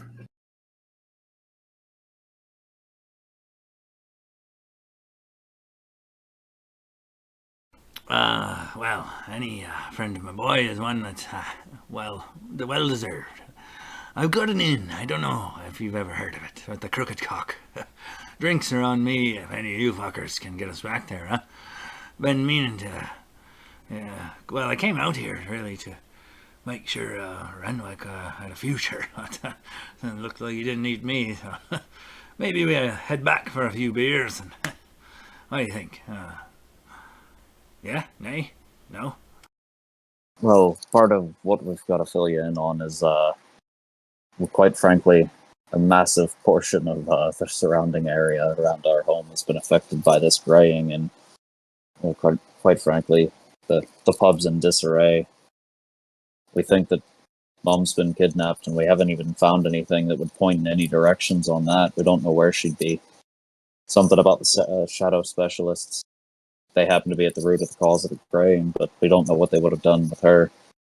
Poor Arthur, he was with us when this happened, and he kind of lifts his hand up and he says, unfortunately, every day he becomes less and less of himself. For all we know, he might be gone by now. He was back on the ship, and we've been gone for a while, searching for Tilinara. All right, yeah, you guys kind of take your time and fill him in on the details. Tilinara and Bo kind of piping in where they can, and you kind of give him the rundown of what's happening. He kind of becomes very distant at the mention of your missing mother and the shadow specialists. And as you guys kind of catch him up, he kind of distantly, but he does kind of collect himself. Aye, well, here's what I know. They threatened you. They were going to take you from me, Renwick. That's what they said. But I was to do a job, maybe two. They were to leave me, you and your mother all alone. And it never ended. It was always something else. Always something else with them shady pirate lots. And, well, one thing led to another, and I figured out what they were doing. I knew that they were bloodsuckers, and that they were using the slave trade as an excuse to basically funnel food into their own faces, without even a thought to the humans or the humanity or the families it destroyed. They treat us like cattle. So I set out to fix it, or do what I could about it. I didn't find much. I knew Tilinara here, he points over to Tilinara, or a powerful druid, something like her, was needed. But I didn't think it had become this bad until I had seen it myself. Them unloading whole ships full of these greys on many islands, not just Borsland. Almost like they're offloading their garbage. Yeah. I knew something had to be done, and I went to Hordenshire to seek out a mass cure. And while I didn't find quite what I was looking for, I did find something about an artifact that happens to be rumored to be here in the Alliance Islands. An artifact known as the Allcaster. And he kind of looks over to Bo and Tilanara, and Bo kind of slowly nods. Oh, yes. That is a story I have not heard for some time, but yes. The Allcaster, you say, that would go a long way to helping much divine magic. Many ailments, really. What do you know of it? And he kind of just shrugs. He's like, well, I know that it is rumored to be somewhere here in the Alliance Islands. But only of all the sailing I've done and the folks that I've met and the trading and traveling and adventuring, I can only think really of there two places that it could even possibly be amongst the Isles. It's either a Tinkerer's Cove, the gnomish community. They're up and about items, I guess, magical artifacts and things. If anybody has it or might know where it is, they're a good bet there. But also, there is you have to consider the Wizard's Tower, the White Tower, the friendly wizards, a loose organization, if you will. They almost like an informal guild of sorts. They too have an interest in the arcane. If anyone knows where it is or has it, it is either the people, the wizards of this tower, or the people of Tinkerer's Cove, of Tinkerer's Bay. That's your best bet. I haven't narrowed it down farther than that. But if it is here in the islands, or is known to be possessed by someone, someone there would know about it for sure. How far apart are these two locations from each other? They are pretty far. As far as your guys' map goes, you are currently at Hero's Perch, which is location 8. The Wizard's Tower is location 7, and Tinkerer's Cove is location 4. So you're still, location 4 being the farthest away, you're looking at probably a good bit of travel. But the Arcane Tower, while also a good bit away, is probably only a couple of days travel, while the other route you're looking at a week, maybe a little more. And have we heard of the Allcaster before? Does that sound familiar to me, or am I just We got that information, if I'm not mistaken, back in the college with Headmaster Dorf. I think he told us about the Allcaster. Yeah, I definitely heard it. Familiar, but I wasn't sure. Yeah, I'm pretty sure that's who it was, because that's the first time that we heard anybody talk about my dad. And I think Dorf told us that my dad was looking for the Allcaster and he was returning home. And that's what brought us back to Borsland. And we found out that my town had been basically collapsed under the graying. Yeah. Okay. To your town being. I'd been waiting for someone to say something sad. That was pretty great. I really like that drop. Oh, you guys had me going with the duck quacking thing. There's a bunch of ducks right outside my house. I got up and closed the window off mic. I thought it was ducks outside. Oh man, I just found that shit. I didn't know y'all could all hear it, so I'm over there just quacking the ducks over. I was trying to figure out what that was. I thought it was maybe a dog toy or something, and somebody's dog was squeaking in the background. I legit thought it was ducks outside, bro. I didn't even know. Well, on that note, with that information, I think Renwick would turn to Bo and be like, Bo, we've sent a handful of messages. It saved us quite a bit of time. quite frankly, and this is sending us in two different directions potentially, and we're kind of going off of nothing here. Do you happen to have any contacts at the White Tower or Tinker's Cove that you could send a message to and maybe get word of whether or not they've heard about the Allcaster, or at least give us a better lead, better idea where to go? Well, the wizards, they do not they're not fans of Pelor. Oh, stubborn lot they are, all about the arcane. I do not know much about them, but I do know that the gnomes, they worship Garl Glitterhold. He has a chapel here in the temple. He potentially could talk with them and get them to divulge some information. But no, I do not have any contacts at these places. They do not follow the light of Pelor, unfortunately.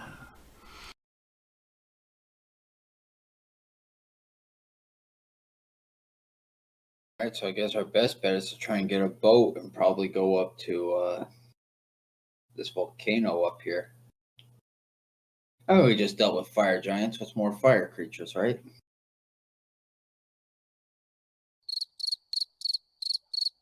Well, we we could also ask the temple if they're able to send a message over to the Tinkers and see if they've even heard of the Allcaster. Because if they know nothing, then that narrows down one thing. But at the same time, they might not just be able to, or might not be willing to tell some random adventurers about some powerful artifact. So they might tell us no, even if they do have it. So what do we go back to?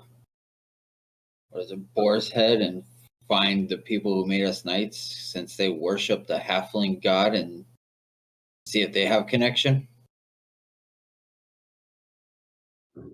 I mean, to be fair, that's not the worst idea, considering that we've probably got to take my dad back.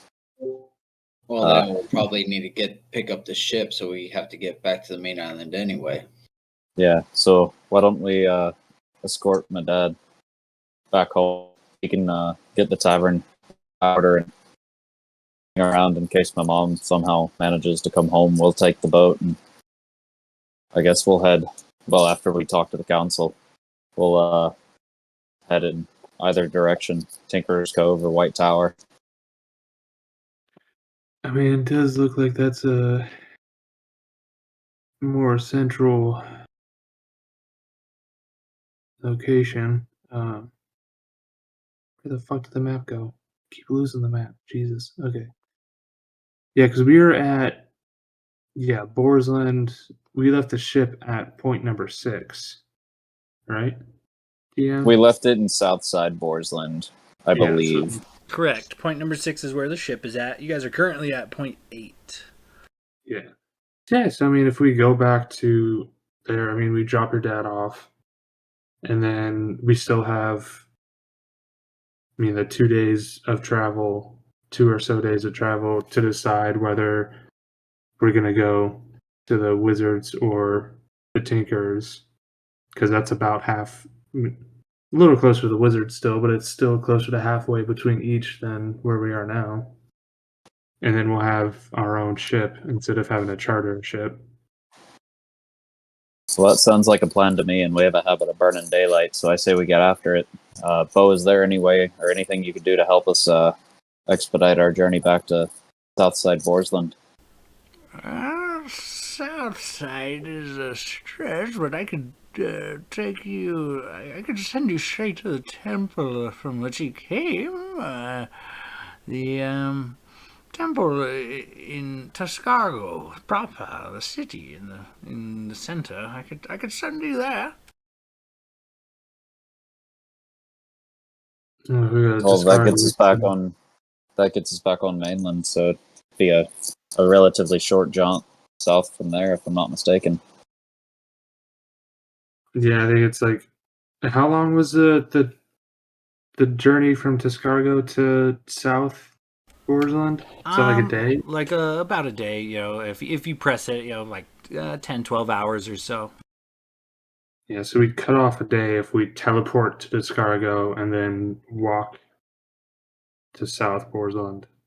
We'd I'd cut off a also day. save your dad some walking because I don't know if he's going to get on the boat and wait for us to try and travel around up to North Portland to get to the bar. So I'll save him a little bit of walking. Yeah, that makes sense. We'll pick up mounts when we get to Tuscargo, and then we'll get him back to North Side. We'll go pick up the ship in South Side and be on our way.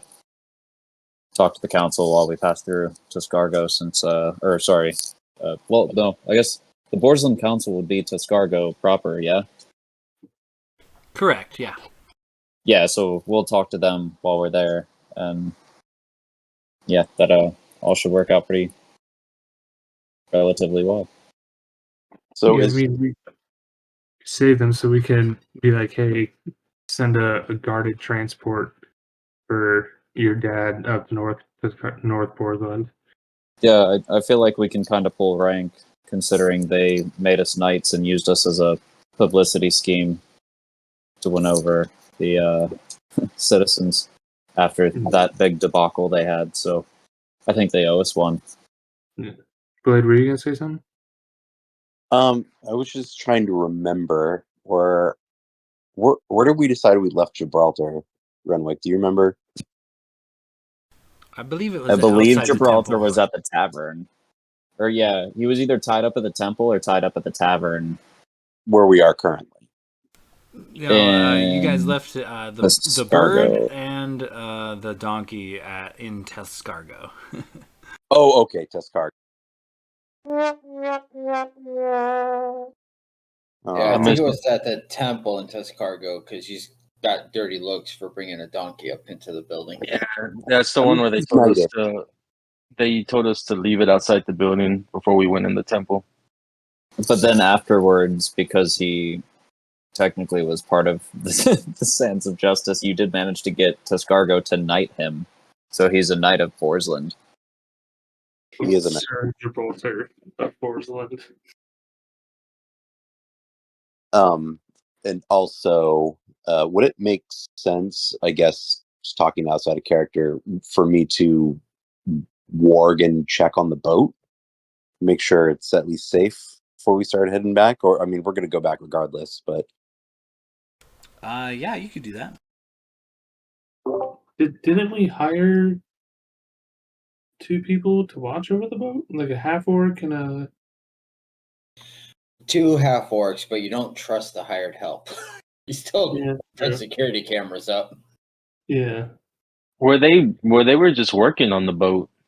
Weren't they? When No, they those didn't we? were the 2 supposed to watch Arthur, and then we hired some regular shipmates to work on the hull of the boat, and then Blade left his crab there to keep an eye on so we can use him like a security camera. So it'd tell us if the orcs were still there, looked like they were guarding, or if they were gone, or if the ship was burned down. Yeah. Yeah, so maybe go ahead and do that. yeah. So I guess whenever a good point is, I'll probably try to take a peek.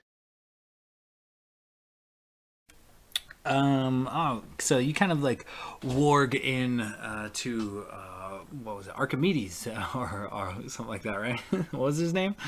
Yes, Archimedes. Okay. Archie. Archie, that's right. So as you kind of warg into Archie, Blade, good timing. All is not well. Archie is kind of skittling across the deck.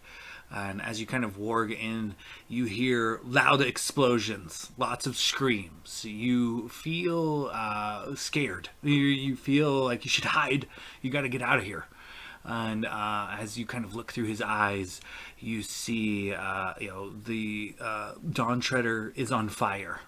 And as you look, you see Gerb and Derb armed with blades. They've drawn, and they're kind of like focusing on the door that they've been protecting, guarding the door, holding Arthur.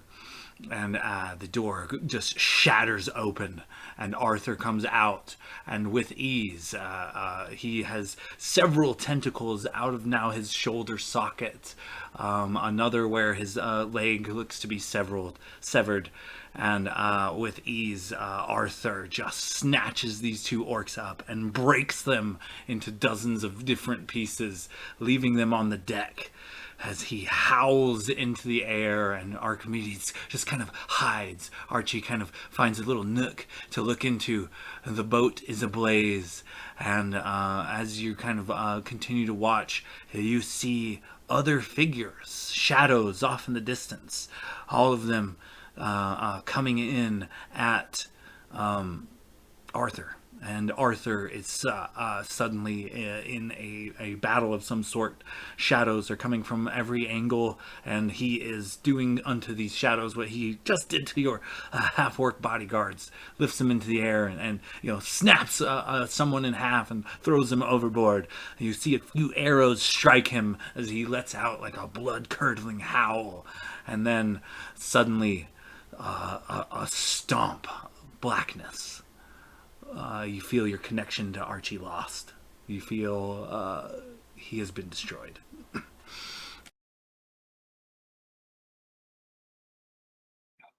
Blade is, I'd imagine, not expecting that. So he's going to, soon as that happens, he'll Blade probably like trip back almost, just be like, what just happened? Blade just kind of out of breath, just like, guys, I think we've got a problem.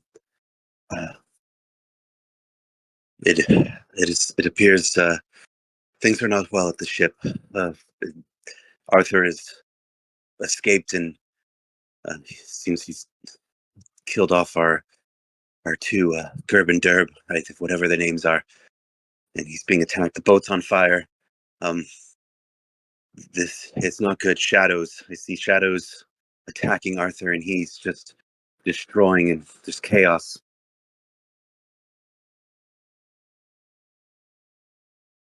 We're too late. He's turned. I'm willing to bet that those are citizens. Don't trust him. They must have seen him. They must have been on some sort of hunt, trying to kill him. Well, those poor orcs we hired, just trying to do their jobs, and they stuck with him. Fuck. And he just like slams his hand down, and I think he's stunned silence. Like the thought of his like father's ship burning on the same day that we finally got him back, and Archie turned into this monster and just like set loose. I think he's at a loss for words. You know he's probably coming after you, right? Are you willing to kill him? If I have to, but that's my burden to bear. Well, I made this monster, I made this pact, and this is what I get. All right, Captain. As soon as we land, he's probably coming straight for you if he doesn't meet us there. Do you really want to head back towards your home and bring him with, or do we go try to confront him sooner rather than later? Well, my question was going to be that, shadows. What if those are the shadow specialists that have been hunting us down? Well, there was a bounty on the boat.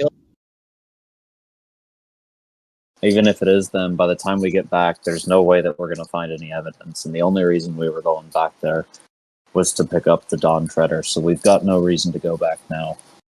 The best thing we can do is find information out on this White Tower and this Tinkerer's Cove and figure out where this Allcaster is and slay every fucking specialist we find along the way.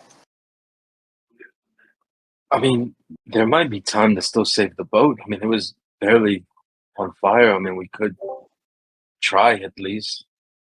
We No, can't no, Logus, teleport we are straight to the literally boat. He's going to teleport hours, us if to not days away. He's going to teleport us to a town, and that boat would be ashes by the time we made it down there. There's no fast travel. Yeah. Are you sure? I remember a safe point on the beach. Well, if we can get back to Scargo, the mainland Borsland, travel north, get your dad to safety, and then from there charter our boat, and then go to either the Tinkers or the White Tower.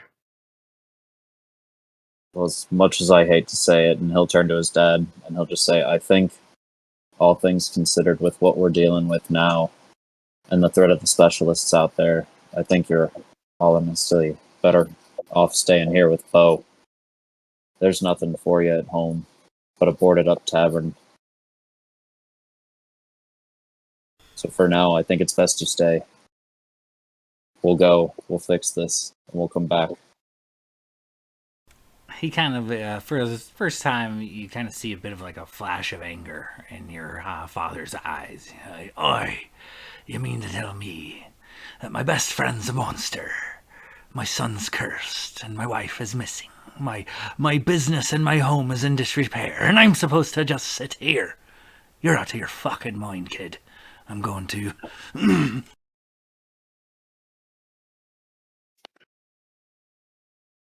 He'll turn back to his friends and just be like, well, I guess you know where I get it from. And he'll just turn back and he'll flash that Renwick wink at his dad and be like, well, boys, let's get after it. Tilinara kind of turns and looks at you all. Says, all right, then. Bring me the Allcaster. I'll do what I can. With whom I can. And bring the artifact here to the chapel. We'll do what we can with it. Crack its mysteries and see what it reveals.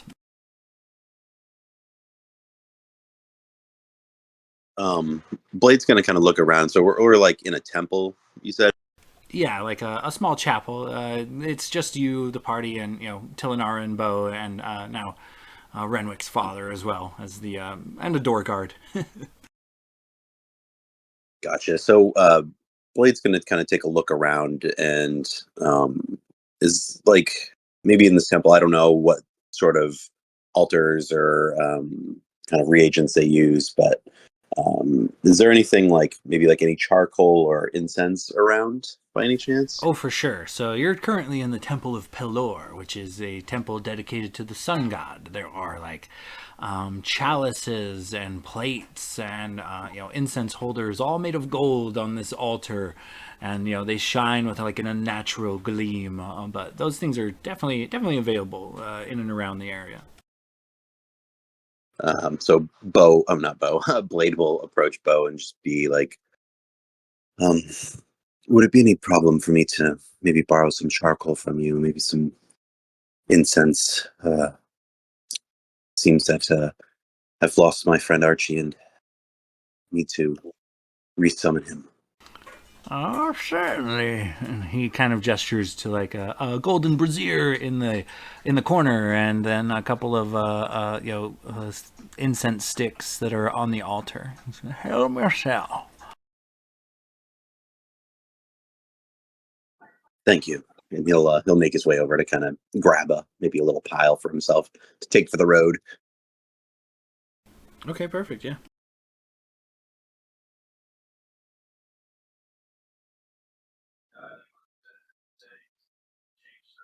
Bo kind of does kind of frown and says, well, sorry there, James, but I can only send 5 of them without preparing the circle.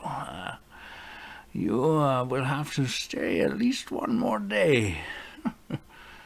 And James Turner is kind of another flash of anger, and he kind of goes to say something to Bo, but he bites his tongue and thinks better of it, and stomps off to one of the benches, mumbling under his breath, "This is fucking bullshit. This is mutiny."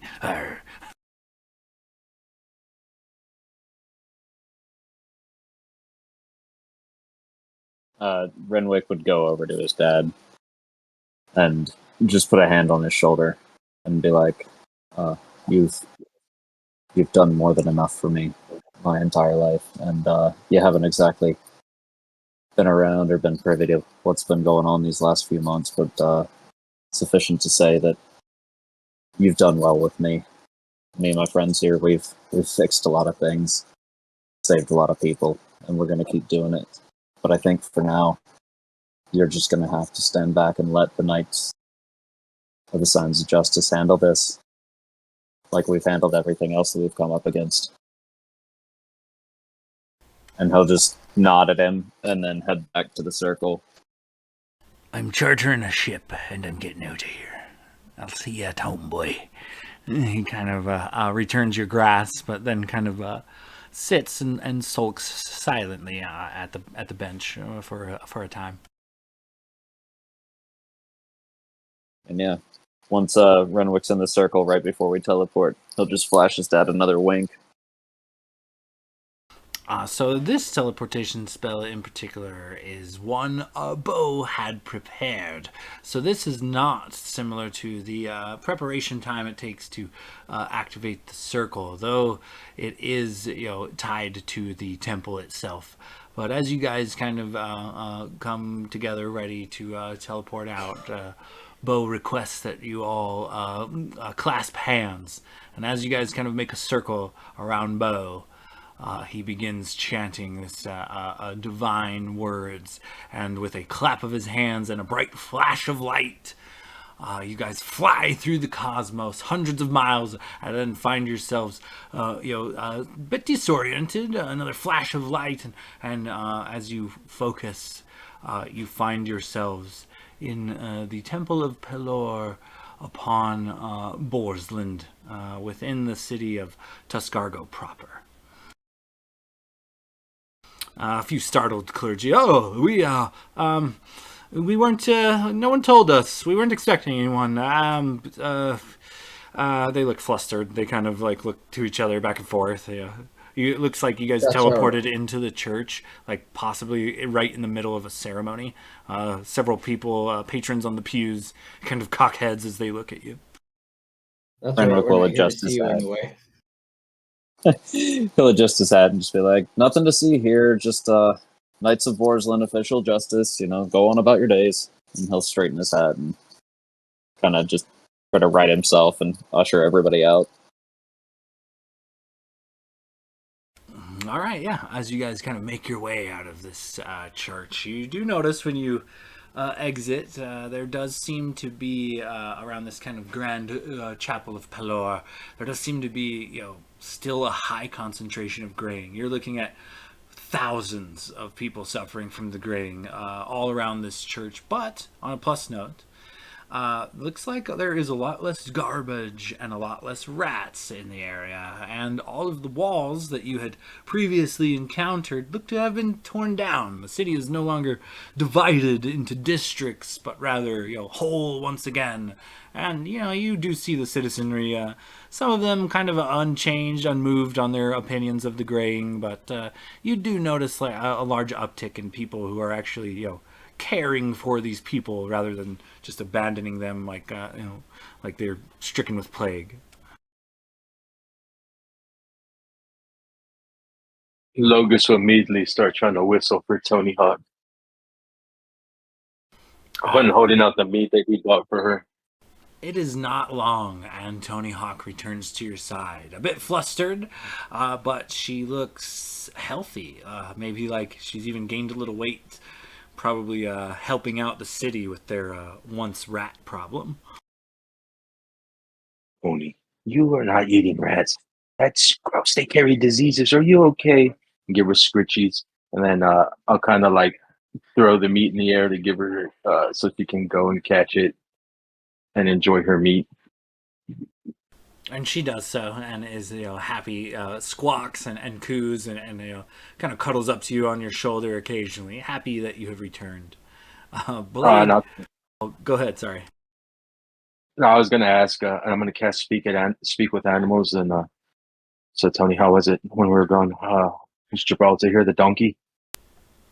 She caws and happily, yeah, that way. Kind of flies you around the corner, and you just kind of briefly follow and notice that the donkey has been outfitted with a bell and has all of the fancy gear you had left on the donkey seems to be no longer on it, but it is near one of these clergy and looks to be helping pull a plow for the church gardens.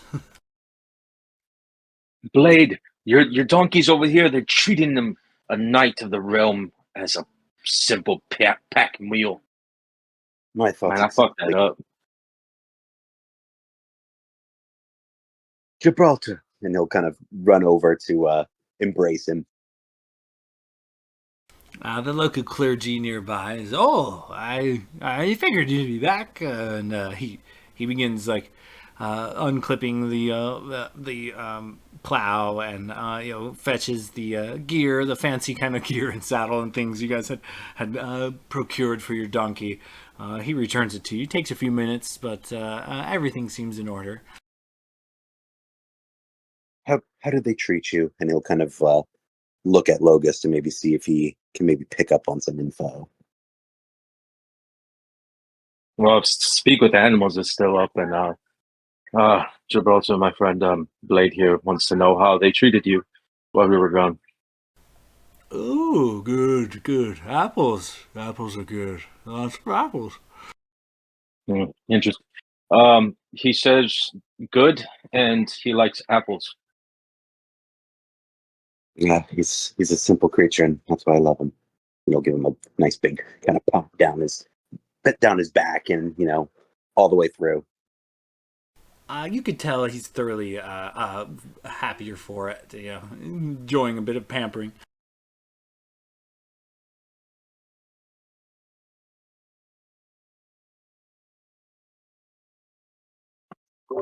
Sorry, what was that? The Blade and the donkey have reunited, as well as Logos and his bird.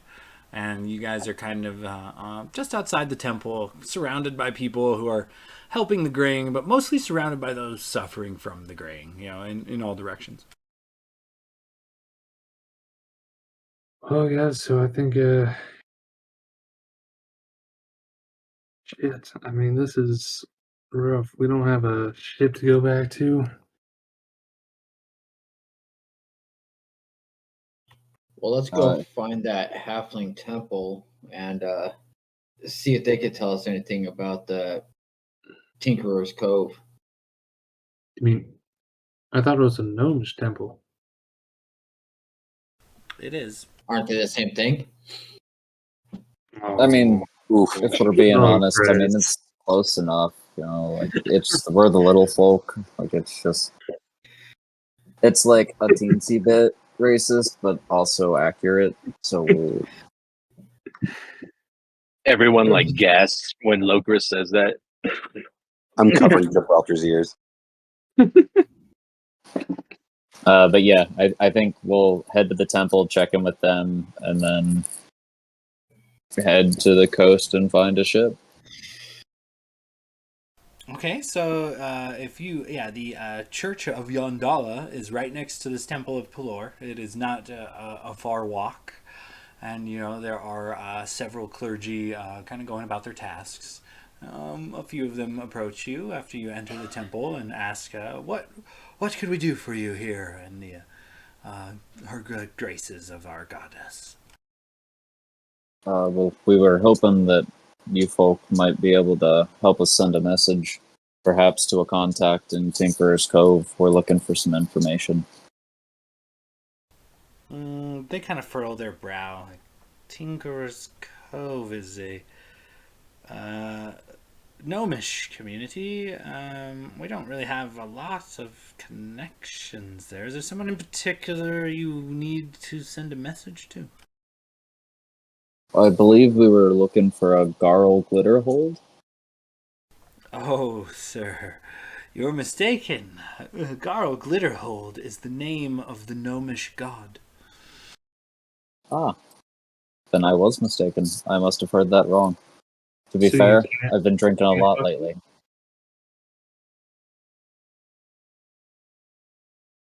Yeah, I don't know if we got a specific name of anyone in Tinker's Cove, but do you have any contacts whatsoever there? Maybe is there a temple to Yandala there as well? We heard they were also worshippers of your fine mistress, maiden, almighty Yandala. Unfortunately, they are not. The goddess Yandala and the god Garl Glitterhold, though their domains do occasionally cross, they are entirely separate entities. As far as I know, most of our divine magics are kind of regulated by when and where we have our temples. So, without a particular person in mind, I'm afraid we will not be able to help you with this task.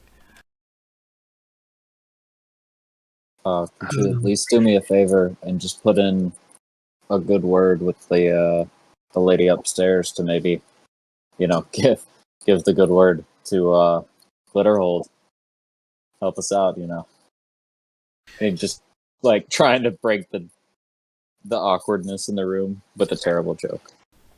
She kind of cocks an eyebrow. She says, "Wait, one moment." And she goes over, leaves the room for a bit, and after a few moments, she returns. She has some parchments in her hands, and she says, "I don't know if this will help, but."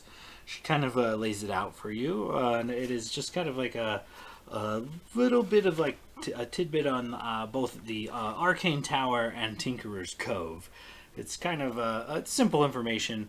It comes along the lines of, for Tinkerer's Cove, apparently generations ago, several gnomish families decided to colonize the island and did so quite successfully, capitalizing on all of the natural resources, farming, fishing, mining, etc. Currently, a town of mostly gnomes resides on the island, and they are particularly good at and fond of tinkering. Things like hot air balloons, steam-powered watercraft, and small autonomous gizmos and gadgets doing various deeds are common sights there. There's some sketches of like various gizmos and gadgets, and it looks like a brief mention of a few modest taverns and a market and whatnot.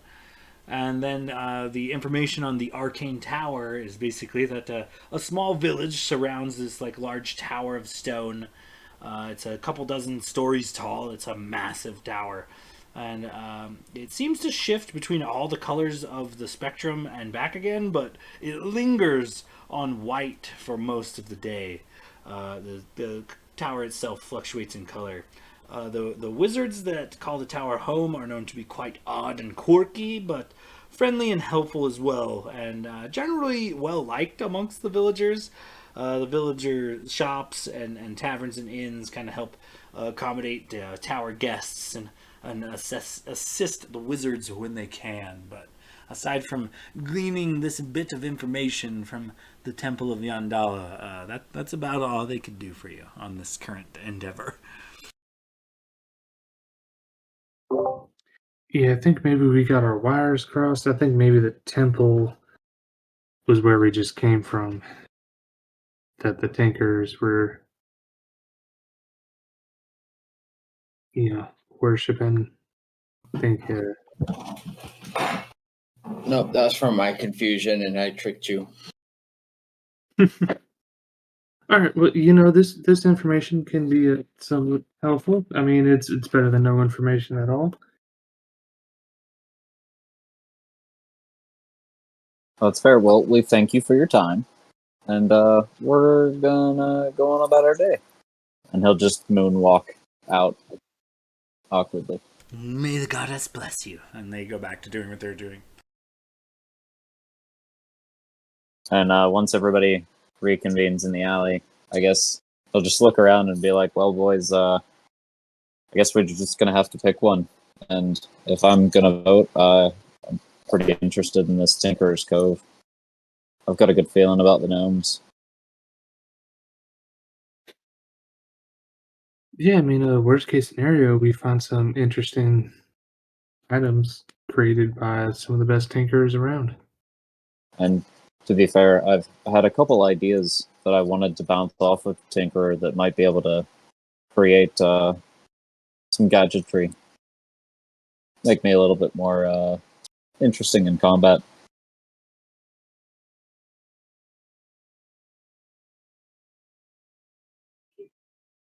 So, the Tinkerer's Cove?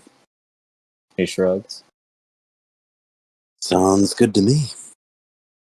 I do have this idea for a steam-powered back scratcher because I have this one spot I can't reach on the back. This just right between the scales between my shoulder blades, and if I had something that could scratch that area in like steam-powered, clockwork, do some weird tinker shit, and I'd pay hefty piece of gold for that. Well, I got you, friend. Logos will go start scratching Bladier's back.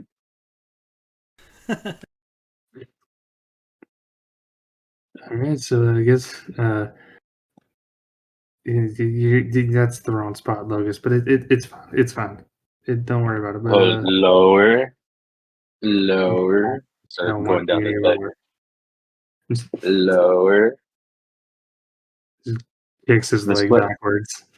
Let's play fire truck. Say red light when to stop.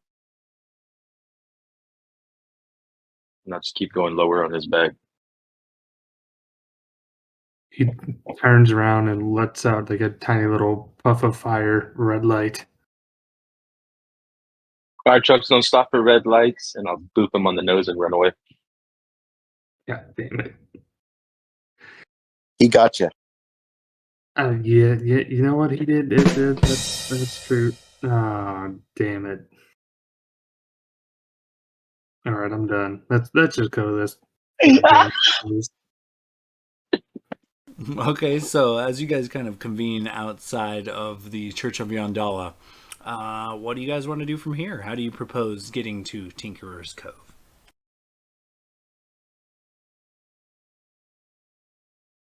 I believe we would head for the coast and try to charter a ship.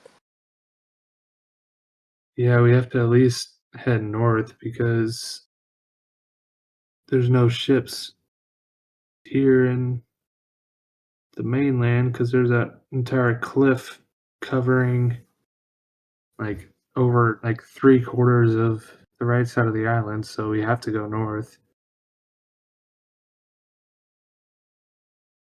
Okay, yeah. As you guys kind of gather your supplies, reunite with some of your long lost animals, you guys eventually make your way out of the city and back towards Northside Tuscargo, where the nearest port may be. It does take about a day's travel. You guys do have to kind of camp roadside before you make it there proper. But the trip is, for the most part, uneventful. When you get to Northside Tuscargo, it is pretty much as you left it, but as you enter town, you notice that the workforce seems to be renewed. There's a lot more people in and around the area. And Renwick, kind of like how you remember before, the docks were very empty upon your last visit, which was rare, something you don't ever really see. Now it looks to be dozens of boats in and around the harbor, kind of some leaving, some coming, some going, some dropping things off, some picking stuff up. The warehouses are in a flow, but you do notice off on the side of the beach where there was once, boats that were being deconstructed for their wood value and things to kind of create some of the walls that quarantined the city.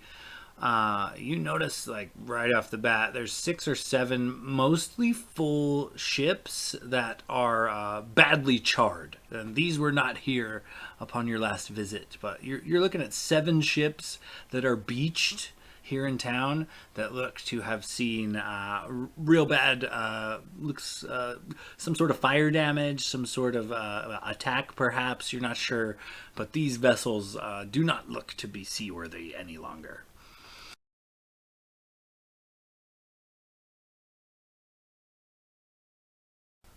The as you guys kind of make your way through north side Tuscargo, the Sailors Guild is all too happy to help you guys make your way towards Tinkerer's Cove. However, the guild itself does have a bit of a fee, so you're looking at 25 gold pieces per individual to basically get ferried from here to the Tinkerer's Cove proper. You don't perchance offer a military discount for a Knight of Borsland, or a Knight of the Sands of Justice, or a Captain. Really anything. If you utilize your Knights of Borsland title, not only does the captain waive the fee immediately, he says that he will. I'll send you on. I got a military vessel doing a route. Leaves within the hour. If you can be ready in the hour, we'll get you on there, and it won't charge you nothing. Knights of the Realm doing good deeds, we'll eat the fare, and we'll even feed you on the route. What do you say? Can you be ready within the hour? Well, I think we can certainly be ready within the hour. And let me at least give you something for the journey. Just was looking for a little bit, got a lot there. But here, take this. And he'll give him 50 gold just to go toward all the food and everything that Gladier's inevitably going to eat.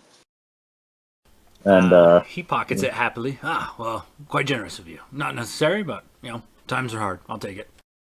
Well, I certainly appreciate you giving us preferential treatment. We are, in fact, doing something important that's hopefully going to benefit quite a few people. So, thank you for your kindness. And we're ready to leave as soon as we can make way. All right, within the hour, and he writes something on a little slip. It's just basically information to give to the captain. And he hands it to you. He looks to Blade and says, "Hey, make sure you're right about this part where I helped you out, and you sing about this in your next song. Put me in it. I wanna be part of the ballad. All right. Remember, make sure you tell everybody I helped you." Oh, I'll remember you. What's your name? I'm Carl. Carl. All right, Carl. I will help you. Is that with a C or a K, Carl? Okay. Oh yeah, that's how you know you're cool. Carl, Later. what's your profession exactly? Just for rhyming purposes. I am the guild master of the Sailors Guild here in Tuscargo. Guildmaster Carl. All right. Do come again, and let me know how your ventures fare. Good luck to you. Glader, as he's walking past, kind of pulls out another 5 gold and just kind of puts it in his hand and just looks him in the eye and just says, "Maybe make sure there's a extra couple casks of ale on that ship. We got nothing to do on the ferry ride over. We might need a little bit of downtime entertainment. Something to wet our whistle." Oh, absolutely. We'll make sure it's stocked with rum and salted meats at the very least. Since we got some time to kill, Logus will kind of look at the coastal stores, and he specifically wants to go find fishing pole, stuff that he can possibly fish on the ride, or even fish in some downtime. He wants to learn how to fish. Yeah, you could find a rod and reel easy enough. Look, in case we ever need to get some food, I want to learn how to fish. And he'll go out and like find a dock while you're killing time, just kind of cast out. You'll find that these docks are actually quite busy. They're like loading docks, and as you kind of make your way out there to try to drown a line, you are kind of in the way more than anything. The hustle and bustle kind of work around you, but as you kind of try to fish from this docks with the high activity, go ahead and give me, we'll call it a survival check.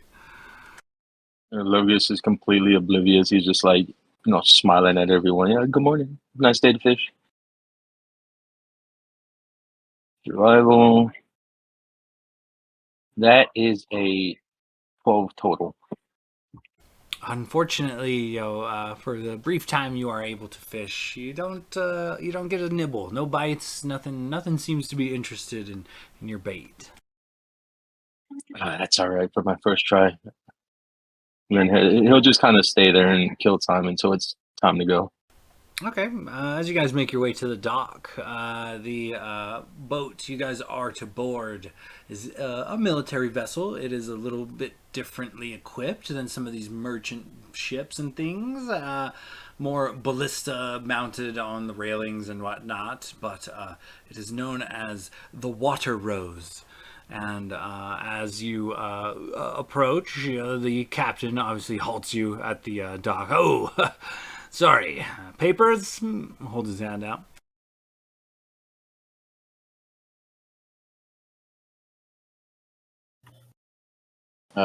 If we were given papers, then we would certainly hand them over.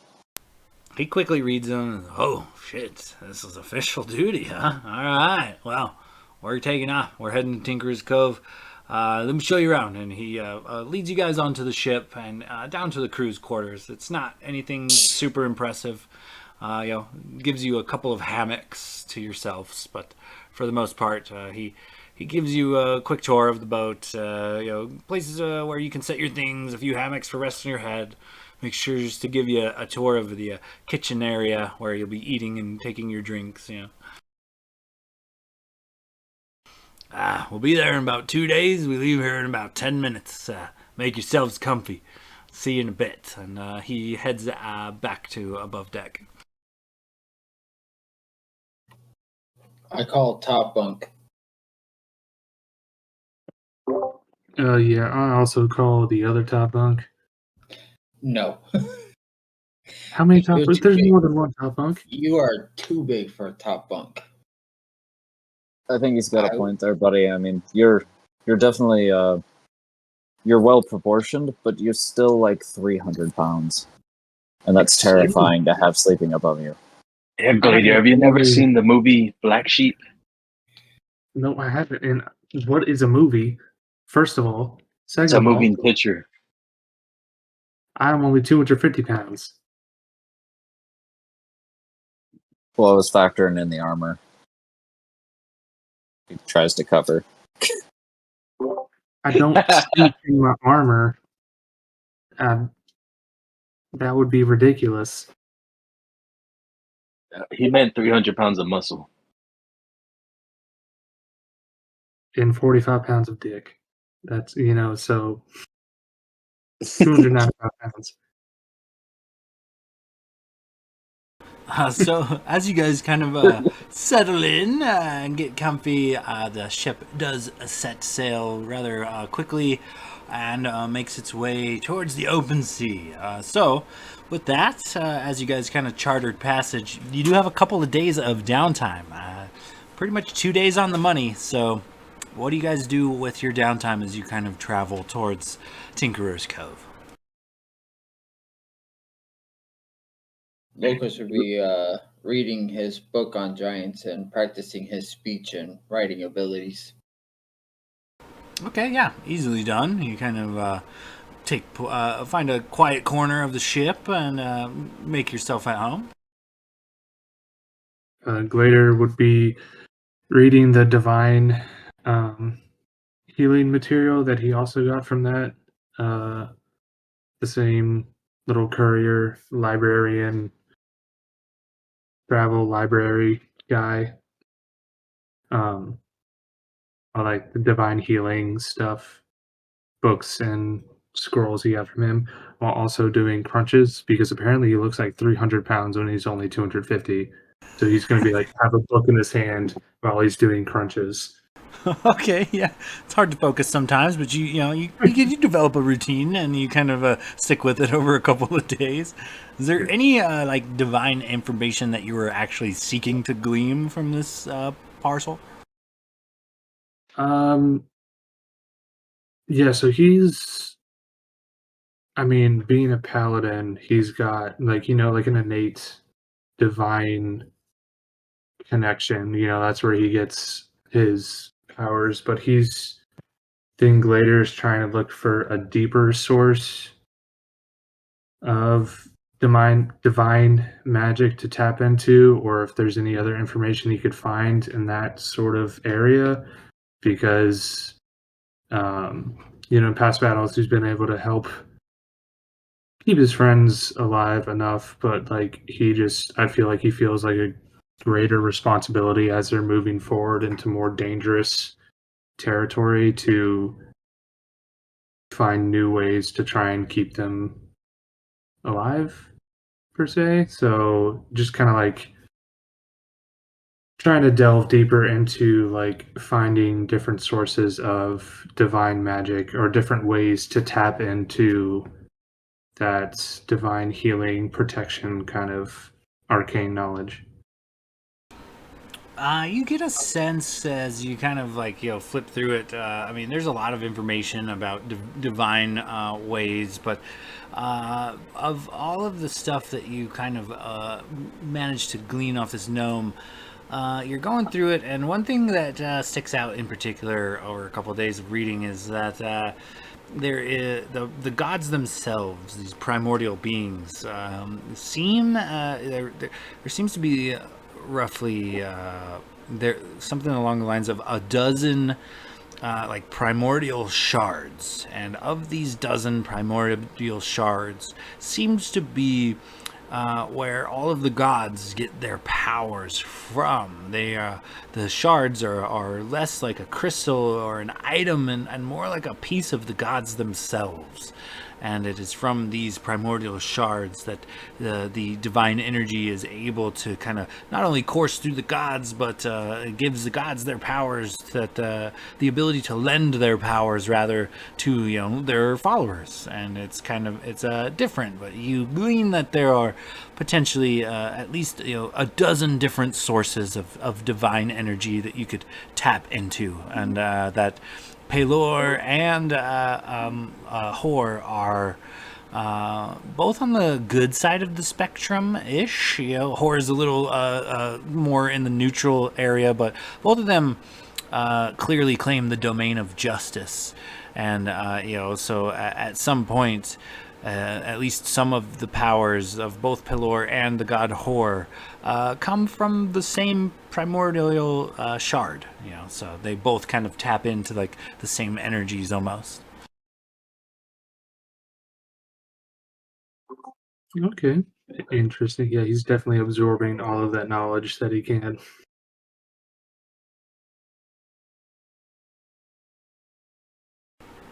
All right, so with Gladier doing a power read workout situation that's really kind of awkward, and Locris kind of just not being Locris, really kind of antisocial, doing his own thing. What are the rest of you doing? I would imagine Blade probably would have set up his brazier, maybe getting like the charcoal nestled in along with some of like the herbs and stuff to kind of resummon or prepare to summon Archie again, or attempt, because he doesn't even know. Yeah, absolutely. As you kind of find a quiet private space below deck, you begin the ritual to resummon Archie. And as the materials are consumed before your very eyes, they become like an amorphous blob. And then out of this blob, almost like a Play-Doh being molded by your mind. Archie comes back into being, this kind of bioluminescent little blue crab. Clacks happily at you and scuttles onto your lap. Blade will reach his hand out to pick him up and bring him closer and be like, I'm sorry you had to see all of that, and I know you were scared, but we're happy to have you. It clicks happily and nestles itself into your lap.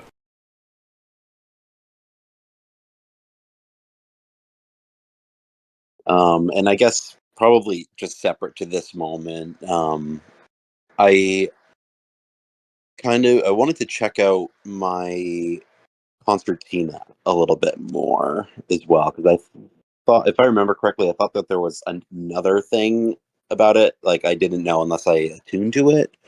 So I just kind of wanted to scope out the concertina and see if I know everything I need to know about it. And what was the name of that concertina again? Do you recall? I think it was just concertina. I don't know if I got a specific name for it. I think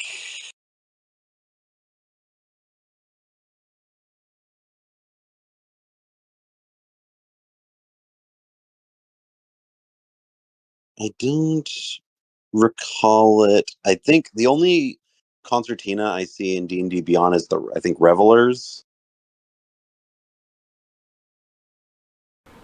I do believe that's the one.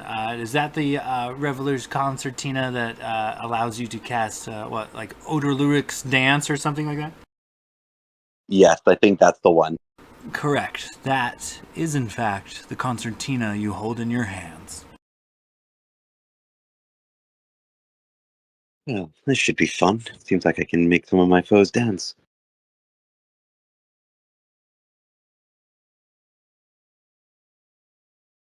I was wondering if you were going to use that spell because the Reveler's concertina. It's probably the highest level spell you guys have access to right now. That little dance spell. Yeah, it's an interesting one. I like the description. For sure, the Reveler's concertina is the concertina you purchased at that market that day.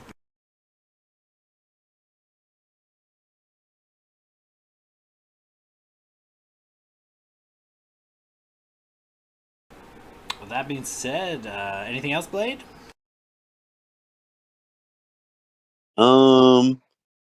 Yeah, maybe one other thing. So Blade's doing a lot of things. He's just kind of maybe at a separate time. He's kind of leaning against maybe one of the railings of the ship.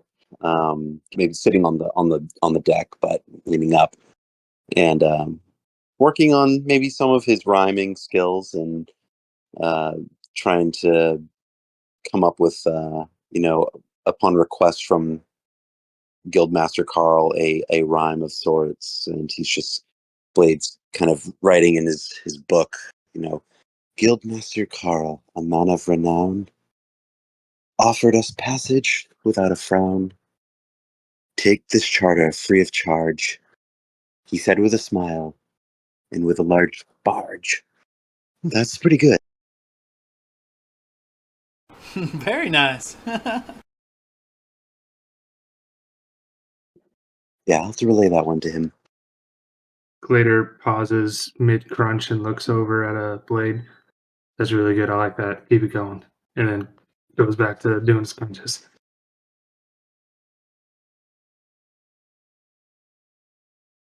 But other than that, I think that's it for Blade. All right, and let's see, Renwick, Logos, what are you guys up to? Logos would have probably split time between at night, maybe relieving the watcher up in the nest, the bird's nest up top, seeing if he wanted a break, taking some time up there and just being amongst the stars, continuing his paintings and also like, of course, keeping an eye out for them. And during the day, switch between doing some fishing as they're moving along and just trying to make himself useful on the boat because he doesn't want to be a freeloader. And Um, and also at times tease Gladier about being chunky. Okay, yeah, for sure. As you kind of have picked up some fishing gear, go ahead and give me another survival check as you cast your line out and idly fish.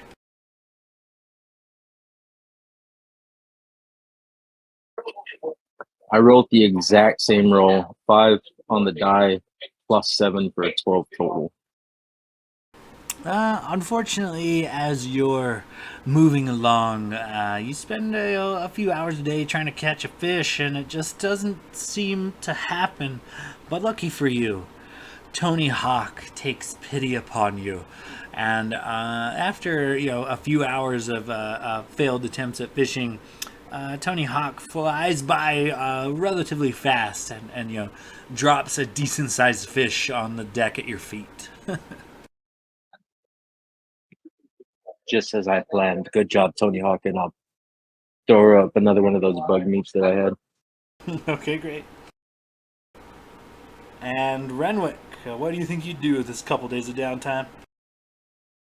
He'd probably help out on the deck a little bit, kind of staring off into the water every now and then, kind of losing it. And then when he needs a break, he'd probably go below deck and try to strike up a gamble situation, like play a round of cards or throw some dice or something, just to get his mind off of everything for a brief period of time, and then he'd go back out and cut a dick around on the deck, maybe cast a line every now and then just to see if he can catch something, and kind of just keeping himself busy, trying to keep his mind off things. Okay, give me 2 rolls. One, we'll call it a survival roll for see if you can't land yourself a fish, and also go ahead and just give me a raw luck check. It's a 14 on the survival, and raw luck check is a natty 1, but I do re-roll 1s. Is this something I'd re-roll 1 on? Absolutely, go ahead. Alright. That's a 12. So you do manage to catch a fish. Takes a couple hours, but and it's not a very large fish. It's one of these kind of ones that follow the boat. They're kind of considered trash fish, just eating the debris that comes off the boat naturally. Not anything too spectacular. But as far as gambling goes, you win some, you lose some, but you seem to stay even. You don't gain any coin, but you don't necessarily lose any coin as you're betting with members of the crew and things. But aside from that, your monetary stays pretty neutral.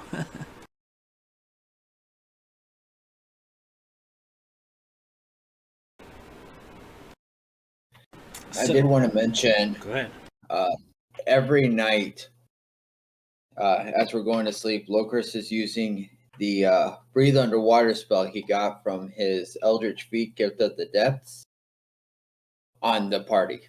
So they all have 24 hours of ability to breathe underwater just in case. Okay, yeah, perfect.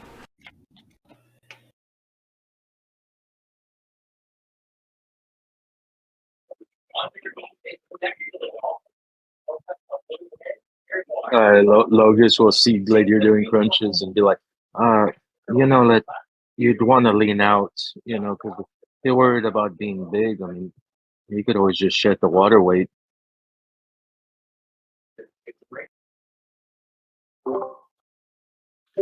Glader just ignores him, and then as he does his crunch upwards, just thrusts out his hand real quick and taps him right in the sack, and then continues on.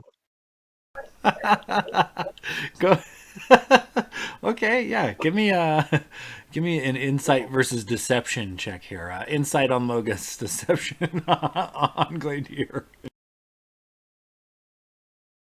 What is my deception? Oh, my deception's not bad. That's an 18 on the die plus 3, 21. 18 on the die plus 7. No, I'm just kidding. I rolled a 4. Look, Logos, you take 4 giant dragonborn knuckles straight to the sack. Lois, Lois, what the fuck? Logus goes down and he's like, "Oh, you junky son of a bitch! Oh, you fucking asshole!" Yeah, he just chuckles and keeps on doing his crunches. So after a couple of days of travel at sea, you do hear eventually just as like the third day breaks, dawn upon the third day, the bell begins to ring above deck, and you hear someone call out, "Land ho!" And as you guys kind of pile up onto the main deck and give a peek out, you do see yourselves approaching this island. Within this tinkering cove, it looks like as you approach, there seem to be a lot of boats in and around the area. Only a few of them seem to be large, like similar to what you're traveling on.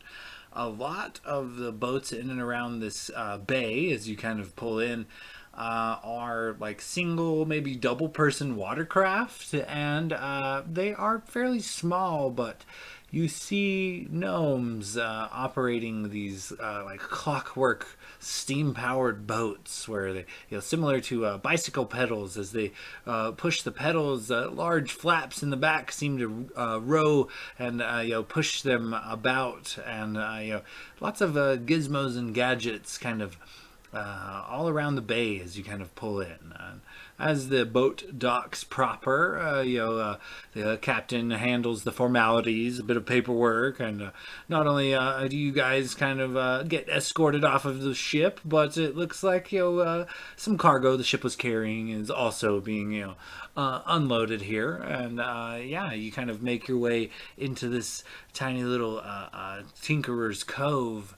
And it's not a very big city, but just even from the docks, you see things that you're not used to. Not only these small steam-powered boats kind of puttering around the bay, but looks like almost like a steam-powered vehicles even. Like as you kind of approach, there's these like large metal cages that are in the shape of like a ball, almost like a hamster ball made of like some particular type of metal, and several gnomes run inside of it on kind of like a pedal bike situation, and while remaining stationary and at its center, they propel these little iron balls with great velocity or zipping around the city.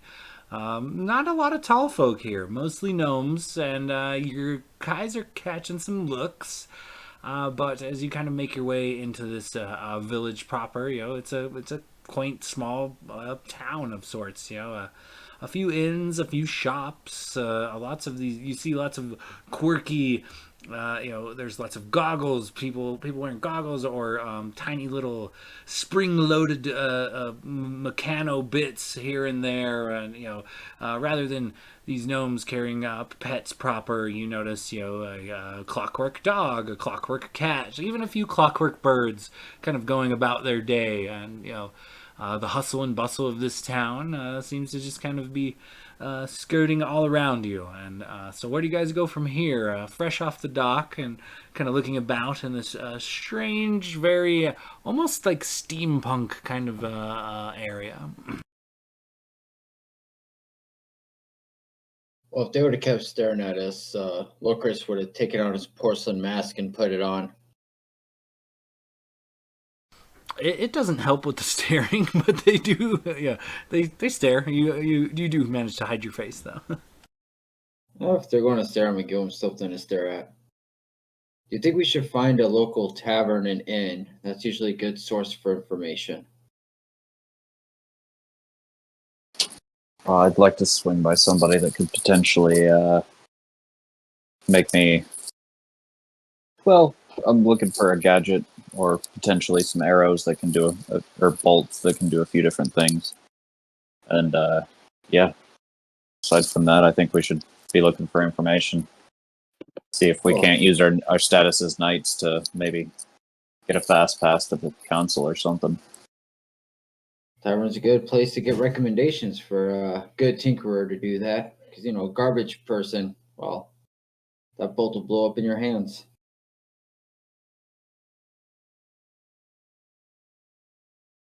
That's a fair point.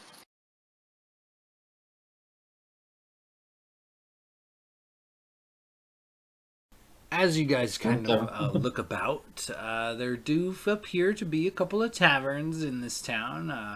One looks to be a tavern in combo known as the Grandfather Clock. And the other is just a solid drinking establishment known as the Broken Ladle.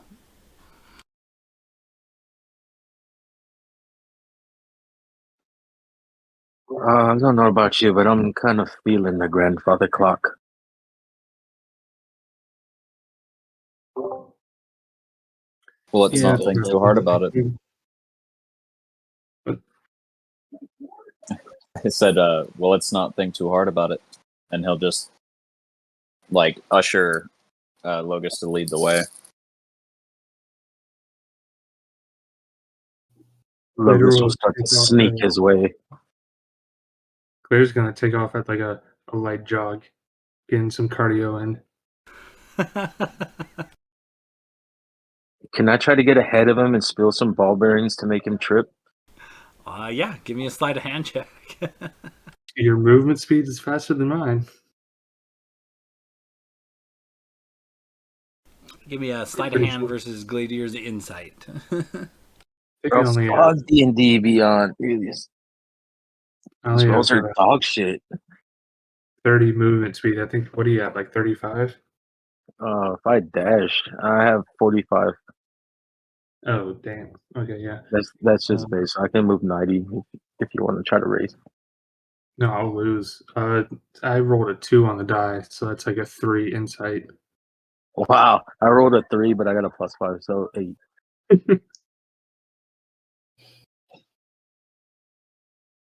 What was your roll, Gladier? 3 for insight.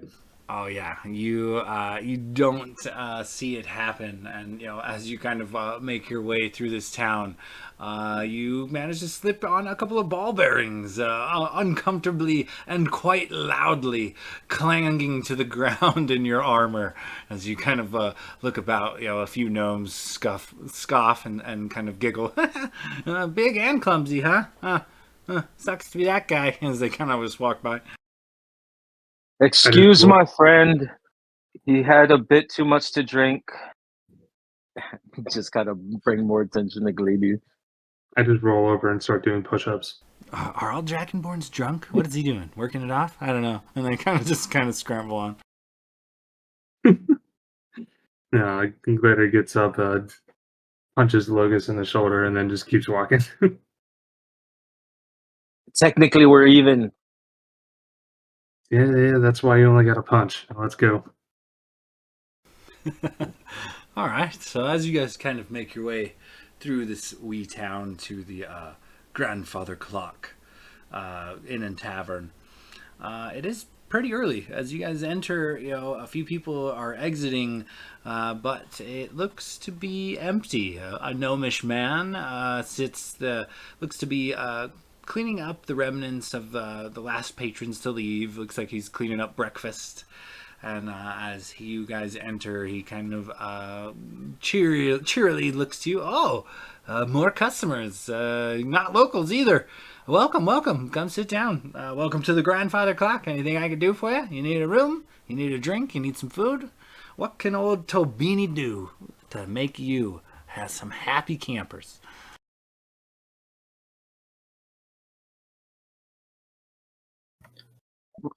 What time of the day is it right now? It's early. You're looking at probably 8 a.m., 9 a.m. Oh, dang. No wonder it's so empty. Do you perchance have any coffee? Oh, no problem. Coming up. A copper piece gets you a pitcher, and he brings you over, like almost like a teapot size serving of coffee. And if you'd be so kind, I'll take a double whiskey to go along with it. A couple coppers as well. And he'll slide him a silver piece and just settle down at the bar and pour himself a nice whiskey and coffee and start sipping and just be like, "So we're new to town and we're here on behalf of Borsland.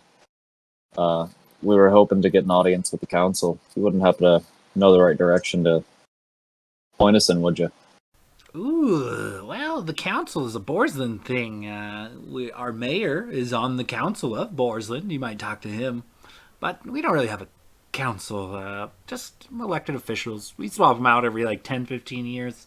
But yeah, the mayor's house is just down the road there. Kind of points, in a direction.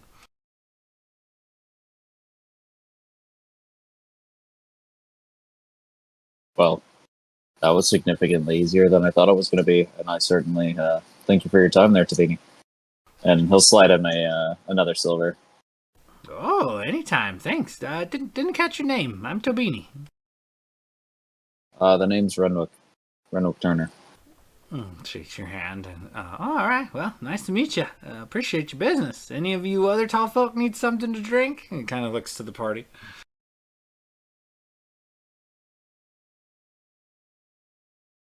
I guess just a coffee with some milk if you have it. He brings you a similar setup to Renwick, with rather than a couple of whiskeys, it's just a couple shots of milk, and it only runs you a copper piece. I'll hand it over. Captain, you remember what happened when we started day drinking? We have a lot to do. Are we gonna go down that path again? Because I'm fucking ready to party. Didn't you just order milk in your coffee? You're already starting off the wrong way. You can't drink all day if you don't start in the morning. I thought that I'd rubbed off on you more than that. It's 8 a.m., Captain. I mean, Jesus. Usually that's about noon is somewhat socially acceptable. Well, I'm a sailor. I don't know what to tell you. We have a little bit spaced out several times throughout the day, so you never get drunk, but you've always got just a little bit of liquid courage, you know? And then he finishes his coffee, and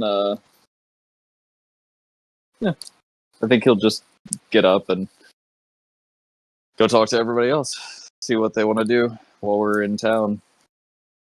Logos will turn to Gladier and is that the captain's excuse for being an alcoholic? Is just saying, well, I'm a sailor and just keep drinking? You know, I don't think so. I think it's just culture. You know, that's just let's just figure out what we're doing. Well, guess we're sailors. And Logos ordered 2 shots of whiskey from him and Gladier.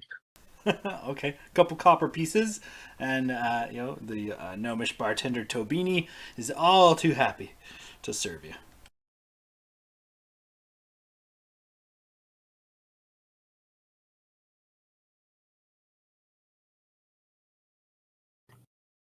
So as you guys kind of have your Tobini, spot, what do you guys do from here? Sorry, go ahead.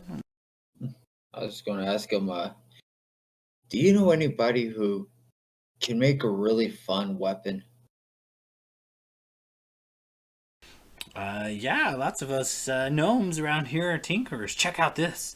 And he pulls what appears to be an iron rod out of his pocket. Ah, fun weapon, you think, huh?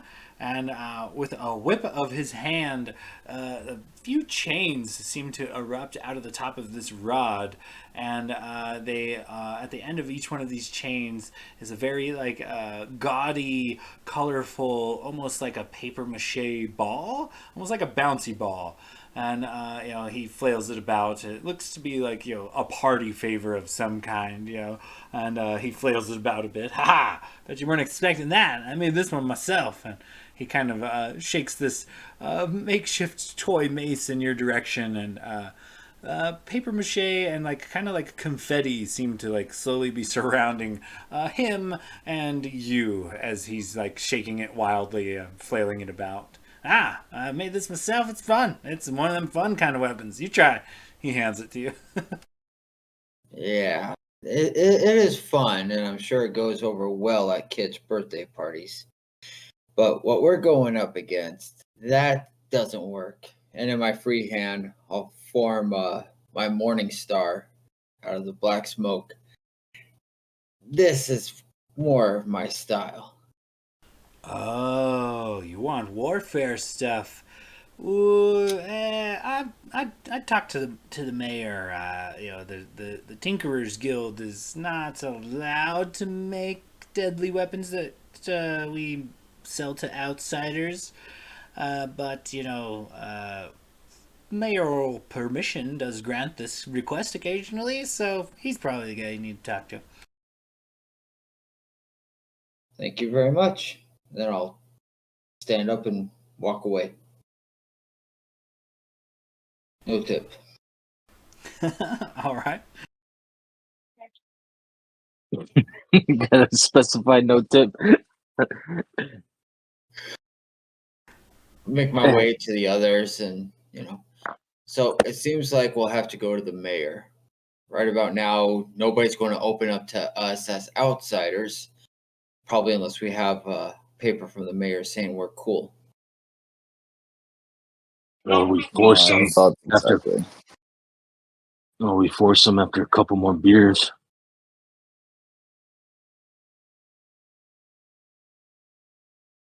Yeah, it's a lot easier to just go talk to the mayor. I'm gonna go with Locris on this one. I mean, Locus, come on. Like, but part of this and part of being a sailor is knowing how to balance your liquor, and you're already too deep, and we have to go talk to a public official. Why don't you see if you can find yourself some mint or something to chew on? Well, Captain, I'm a sailor. Take another shot.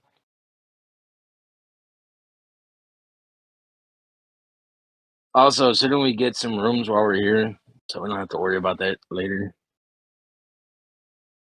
Yeah, what? Fuck it. I got it.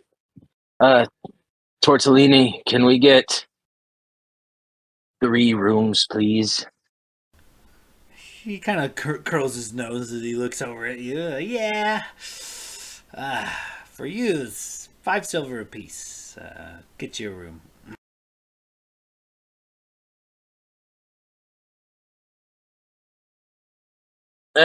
We'll probably be here for a couple of days, so we're just gonna hold on. Do you have any really nice rooms, or are they all kind of the same here? I mean, all our rooms are nice. They're clean. They're well furnished. More than you'd get at a couple other establishments in town, for sure. No, Tesquini, I'm talking about suites. Do you have penthouses here? Not particularly, but we could set you up with our finest room, for sure. All right, cool. Set me up with your 3 finest rooms, and I'll hand them 20 gold for the week. His eyes kind of bulge. He's like, "Oh, all right then," and he hands you 3 keys to 3 separate rooms on the upper floor. I'm gonna hold on to one, and I'll kind of just slide the rest to the party and let them decide what they're gonna do.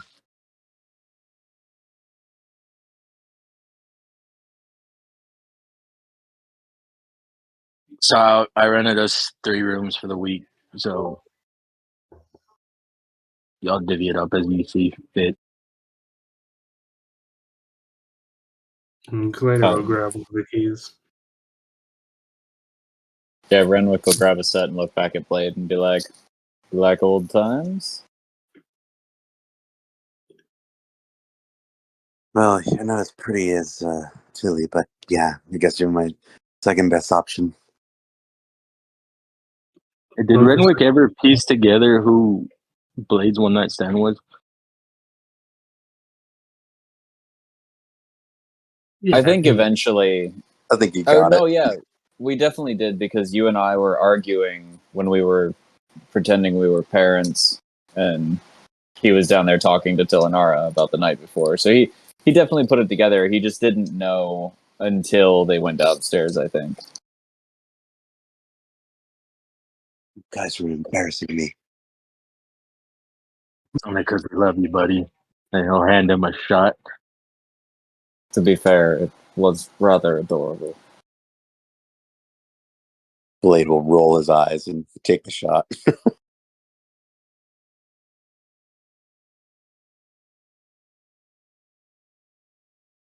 All right. And yeah, I think our move is to go see the mayor. Let's go knock on some mayoral doors. Okay, as you guys kind of finish your beverages and make your way out of the Grandfather Clock Inn and Tavern, it doesn't take long. There are several buildings here and there. You come across a wee market and a couple of other homesteads, you imagine, but one of the larger, more centralized buildings is, in fact, the mayor's home. Asking about, you get pointed in the right direction. And you're looking at a large, like 3-story manor. There appears to be a few gnomish guards out front, and though only roughly waist high, they look to be adorned in full plate. But it's like it's got a particular look to it, rather than looking to be like steel or iron. This full plate armor these gnomes wear looks to be like a scales or like a carapace type of some sort of creature, finely polished. It looks more like a intersections of like a bug or an insect of some kind that they had carved up and made armor out of. They've got spiky helmets and flashy kind of shoulder pauldrons, and each of them bears a lance rather than a traditional weapon. As you guys kind of approach, they both kind of nod to you. One steps forward and gets the door for you. They don't say anything, but they do hold the door as you enter.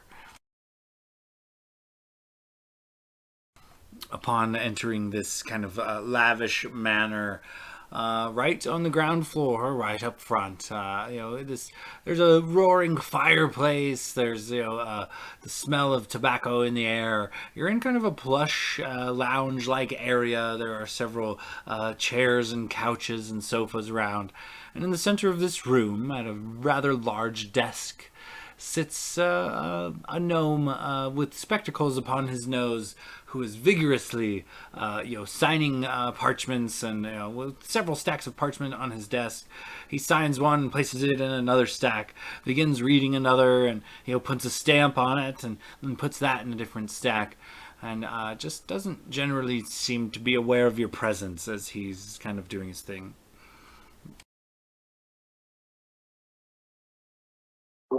Glitter coughs loudly.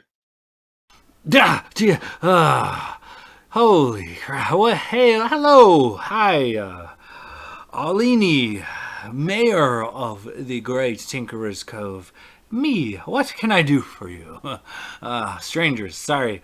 I was a bit busy. Please, come sit. What can Alini do for you?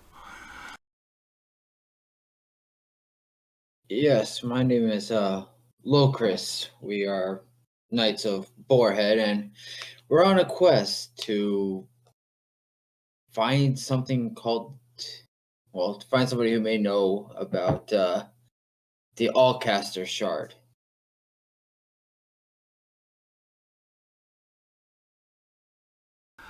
As you say this, his mouth kind of drops open. What? How do you know about that? He walks around to the door you guys just came in, peeks out, looks both ways, whispers something to his guards. Hey, keep a tight watch. Got to do some real business. And he closes the door and locks it behind him. He turns around and kind of swivels on his boots. All right, spill it. How do you know that? What's going on here? I don't like this even one bit. Nobody should know about the Allcaster. Nobody knows we found it. What's going on? What do you want? What do you want with the Allcaster? Who sent you? Well, first of all, we didn't know you actually found it. He looks perplexed, realizing he just kind of gave it away. Shit. Well, we found where we think it is. We don't actually have it. Not that that's any of your business. Oh, he stomps around. Alini, you're getting too much. You're telling him too much. Hey, tell me, who are you and what do you want with the Allcaster? Quickly now. He snaps his fingers. My name is Lil Chris. As I said, we are Knights of Boarhead, recently knighted as such. We are the Freers of Hordenshire. We are the Slayers of Fire Giants and some General Firefoot, I believe it was. And we are the ones trying to prevent the graying from spreading.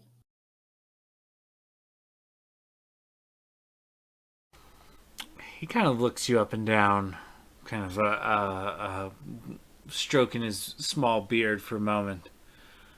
All right, then. What's that got to do with the Allcaster?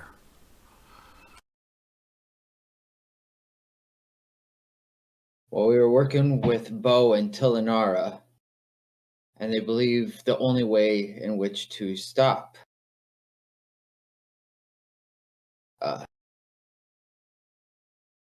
the spread of the graying is with the assistance of the Allcaster. He kind of sizes up the party in general. He stands on his desk and kind of looks you all over. Fortuitous, I guess. You guys dungeon delvers? You, fancy yourselves adventurers then, eh? You, maybe came all the way to Tinkerer's Cove looking for work and want to help out, Alini? It might lead to the Allcaster, coming your way. Glader would step up next to Locris, next to Locris's already kind of imposing form to kind of back him up. You know, we're not exactly mercenaries for hire. We're not looking for some sort of a dungeon delving job to help you and your city out. We're trying to stop a global pandemic from spreading, and you know, there's a lot of devious forces behind it that will have a lot to gain from it, but more people, innocent people, that have a lot to lose from it. So we're trying to stop that, and we think the Allcaster can help us stop that. So while we're sort of here to help you, we're not really here to help you in particular. If that makes any sense. It does. Well, fortunately for me, I think our goals align a bit. So, let me give you the rundown. We opened a new mine a couple of years ago, and everything's been going pretty swell. Nice gold mine, lots of gold ore. It's made us pretty rich. It's made us more powerful amongst the council over at Borsland. It's increased trade and profits tenfold. It's been great. Well, we decided we're going to open a new shaft in this little mine of ours, and we punched through to what we believe to be a temple of some kind. Anyway, the once super profitable mine, well, it's still super profitable. We've got other routes to take to get to the gold ore. We punched our way into this temple and have now kind of made it like an archaeological dig. We are pulling out, some fancy or relics and things lost to time. We don't really know who the temple belongs to, nor there's some species we don't know what they are exactly, on the murals and things. So we're not sure who owns the temple or who it was to. But long story short, this archaeological dig is kind of dangerous. We've managed to clear what we believe is the entry chambers to this temple. We found lots of hieroglyphs, lots of interesting little gizmos and knickknacks laying around, but it was quite dangerous. We lost a handful of good gnomes in the process. Whoever this temple belonged to long ago, they were fond of both locks and traps, deadly ones. But from what we had recovered from the hieroglyphs on the walls, many stories, a handful of things here and there, but amongst the stories we can translate anyways, there is mention of an allcaster. It's the only lead we have. If you'd like, I could take you to this archaeological dig site, perhaps in the interest of maybe working together. If you guys were to maybe go delve in a bit, maybe reveal a bit of information, perhaps even map out the area for us, maybe alert us or disarm any traps in the area, maybe if there's some lurking evil entities that you make quick with. He kind of gestures to your weapons on your guys' belts and things. Like, so, what do you say? How about we take a tour of Tinkerer's Cove? Right down to the nitty-gritty. What do you think? Can I make an insight check? Just to see if this guy is legit? Sure. Go ahead and give me an insight check. I'll also. Yeah. Oh, that's a 9. Go ahead, Logos.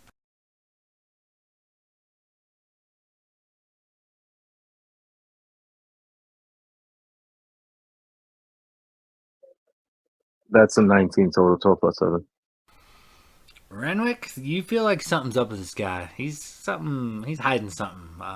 Logos, you get a sense. Not only is he telling the truth, you kind of get like a sense of like desperation. This guy is kind of facing a problem he doesn't really know how to solve. Is kind of what you get.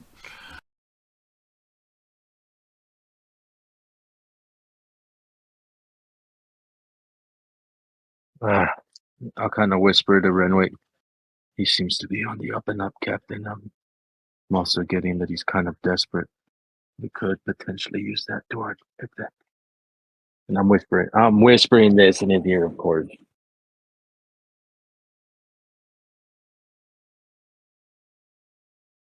The mayor kind of cocks his head. Rude. Secrets are rude, for the record. Yeah.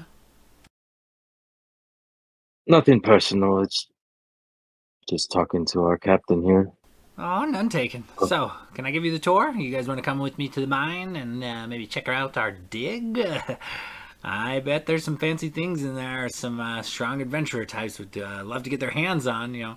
And of course, if you help us out, you know, give us the information you can, we'd be more than happy to buy any relics or treasures or baubles and things you find inside. We found a handful of goods that we are still kind of deciphering their natural elements and what their purposes were in this ancient civilization we seem to have uncovered.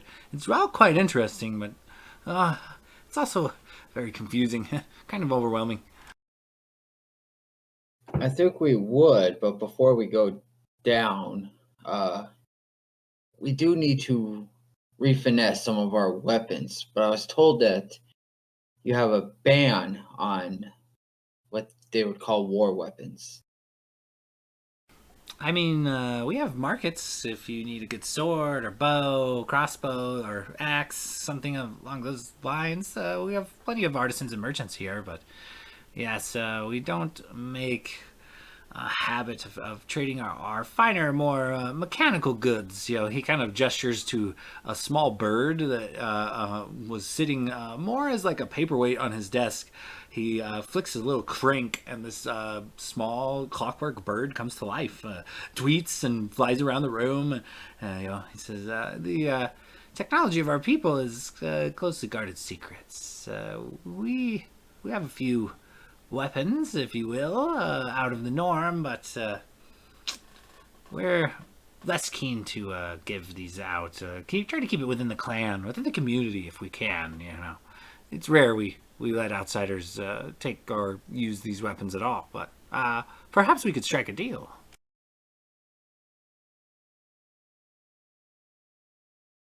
I'm listening.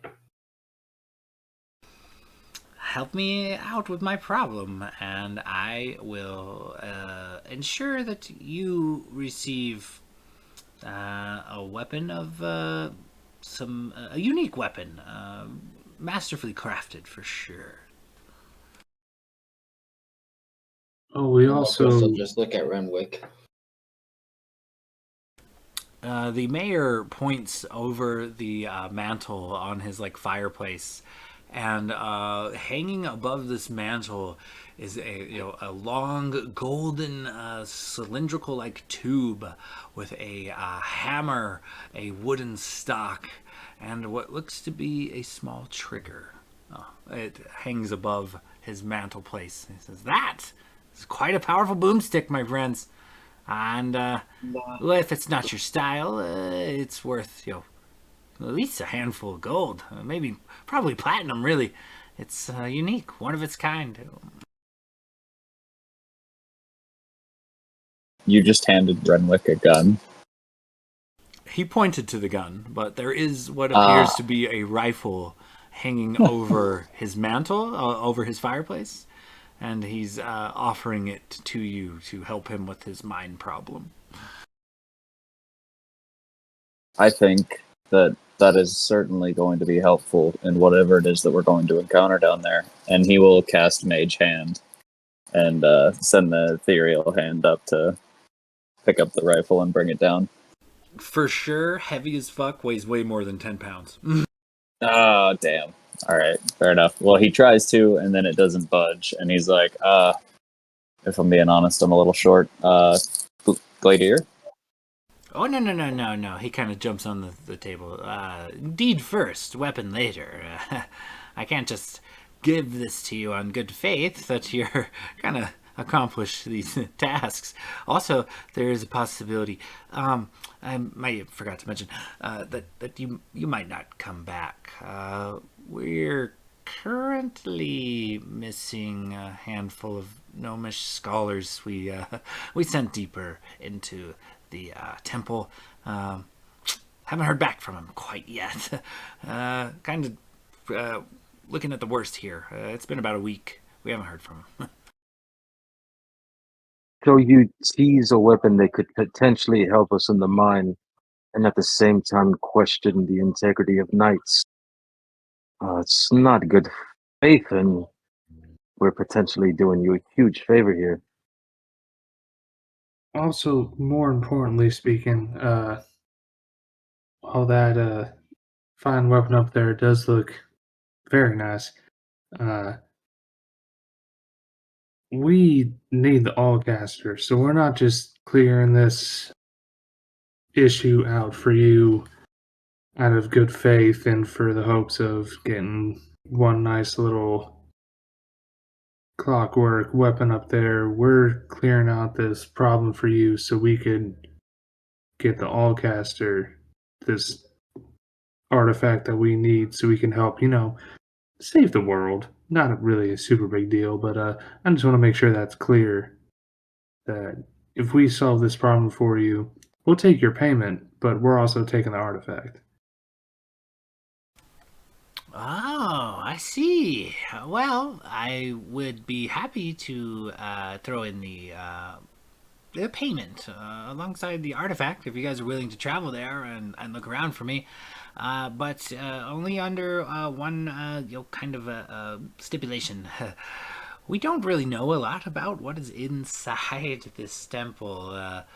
A few attempts to scout and map it have gone as poorly as possible. We've lost a handful of gnomes doing so. Like I said, whom or whatever this temple belonged to, they were real fond of locks and traps. So if you would be so, I'll lead you there, and you can do what you wish. But if you find it upon yourselves, if you could bring back an accurate map of this temple, it would absolutely be worth every coin that rifle there could be bestowed upon you. I implore you, please, help me and my people if you so desire. This is a a new exciting thing. Everybody's abuzz about the archaeological dig and what we'll find within. And you see the aptitude of my people and what we're capable of. He kind of gestures back to the clockwork bird that's still flipping around and flying around in the room. Any relics or treasures that were found within, we'd be happy to decipher and not only put on display, but we'll offer you coin for any relics or treasures you could find. More coin here than you will find in places like Borsland. I promise that I will beat out any market for any relics you can find in this temple. But alas, I get ahead of myself. He walks over to the door and unlocks it with a key and pushes the door open. Sounds like either way you're going in, so why don't you follow me? And he makes his way out of the manor. I think Glader would follow. Captain, take the Alright. gun.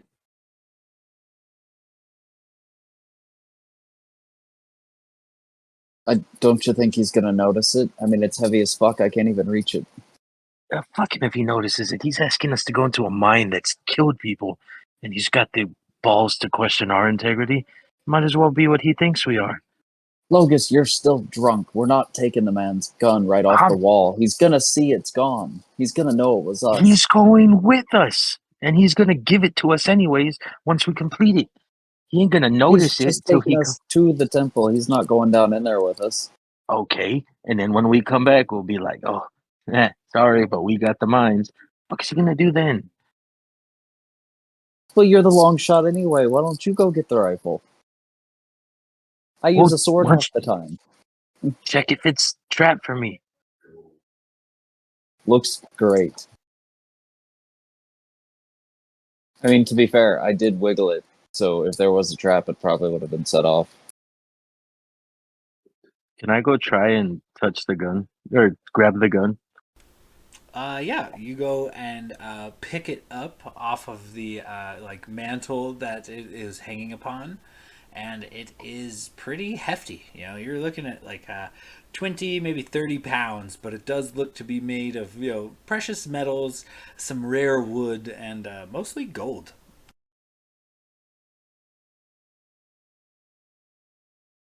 Can I tell what it is or if it's even going to be useful? Go ahead and give me an insight check.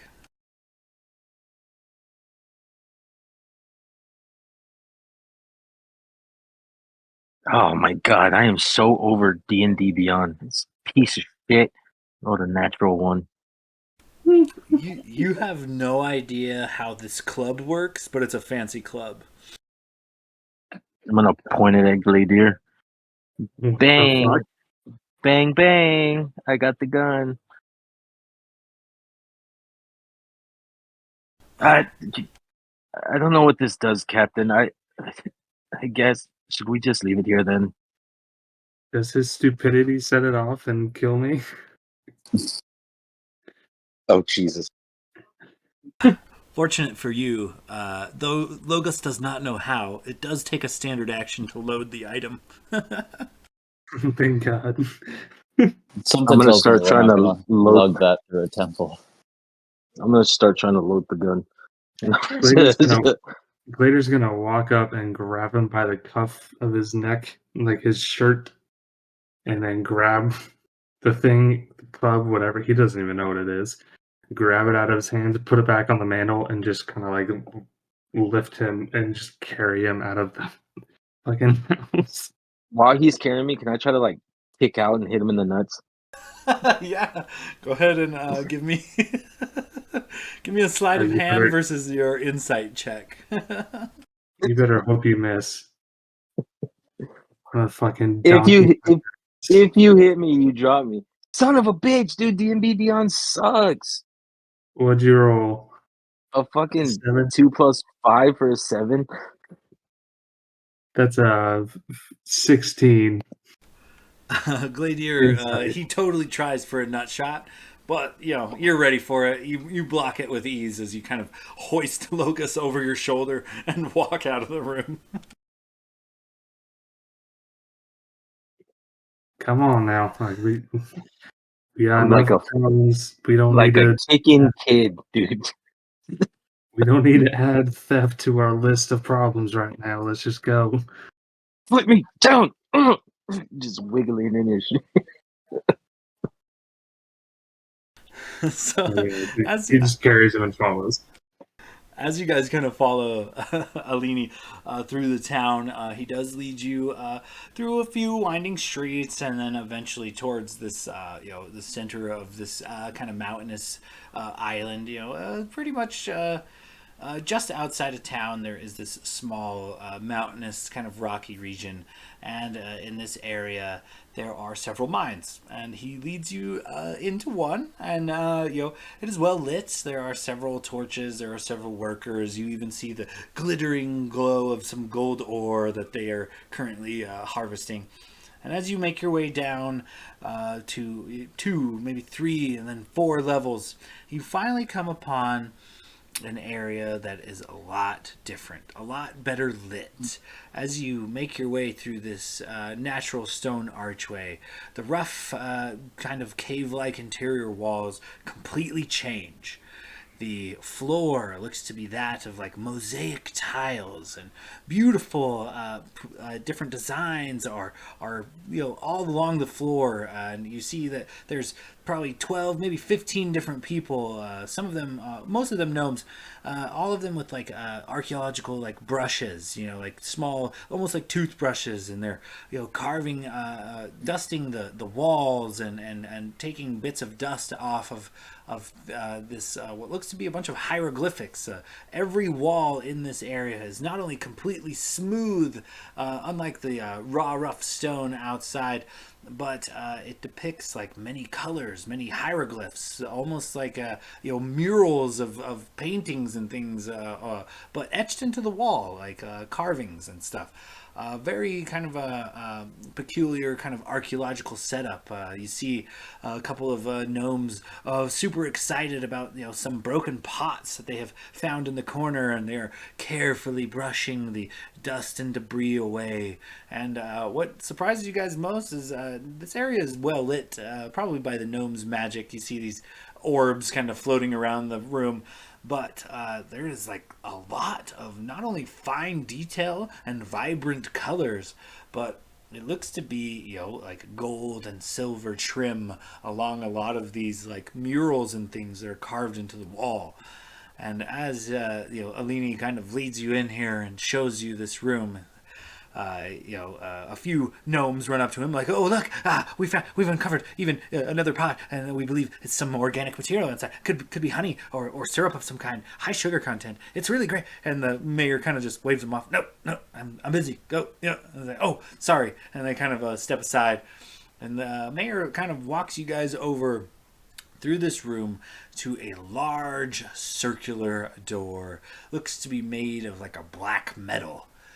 And he kind of he looks at it and looks back to you. So, well, far as we know, opens every day at midnight for 10 minutes and then closes again. So, unless you could do the job in 10 minutes, you'll be trapped in there until it opens again at midnight. Any questions? What can I do for you, adventurers seeking to help us out? I'm at your disposal. What can I do to help you? Get us some guns. Negative, sir. Anything else? You don't even You know what could the do word with gun means. if you I have know. any sort of alchemical means that would help us, potions or elixirs, anything that might boost our mind or body, heal us up. Certainly, I'll have it sent for immediately. And he turns and gives a few a couple of like archaeological looking types wave over, and as they kind of come over, he says, "These guys are going to help us. They're going to go into the temple and they're going to see what they can find for us. Maybe some relics, maybe some treasures. Let's make sure they're supplied. Go get them ropes, go get them torches, get them a couple of potions from the temple. Let's make sure they're well supplied. They're helping us out. we can't let them go in there unprepared. So chop chop. And as he kind of says this, these two gnomes, look to each other, super excited, like, "Oh, we're gonna get to go deeper, and we're gonna find more secrets in this temple. This is the best day of my life." And they both like flee out of the room with quickness. Did the gnomes invent Adderall? 'Cause it sounds like all of these archaeologists are on too much Adderall. What you thought was dust, one like snorts a line. Oh.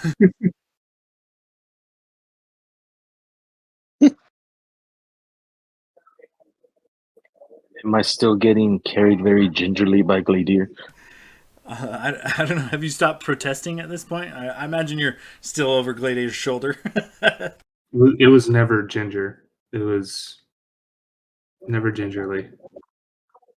You can't help it, you big softy. You carried me very softly, and I appreciate it.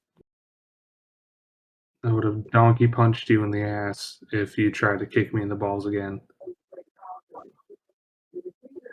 Oh yeah, just kick him in the net. Punch you right in the taint. I'm gonna punch you in the butthole. Okay, anyways. Speaking of I that, someone would have put you pick your down. boat. Sorry, Blade, what was that? See, you say speaking of buttholes, Speaking of ass, could somebody maybe bring Gibraltar back to the to the grandfather clock? He just wanted to see the temple for himself. The mayor snaps his fingers, and another archaeologist kind of, low duty again, huh? All right.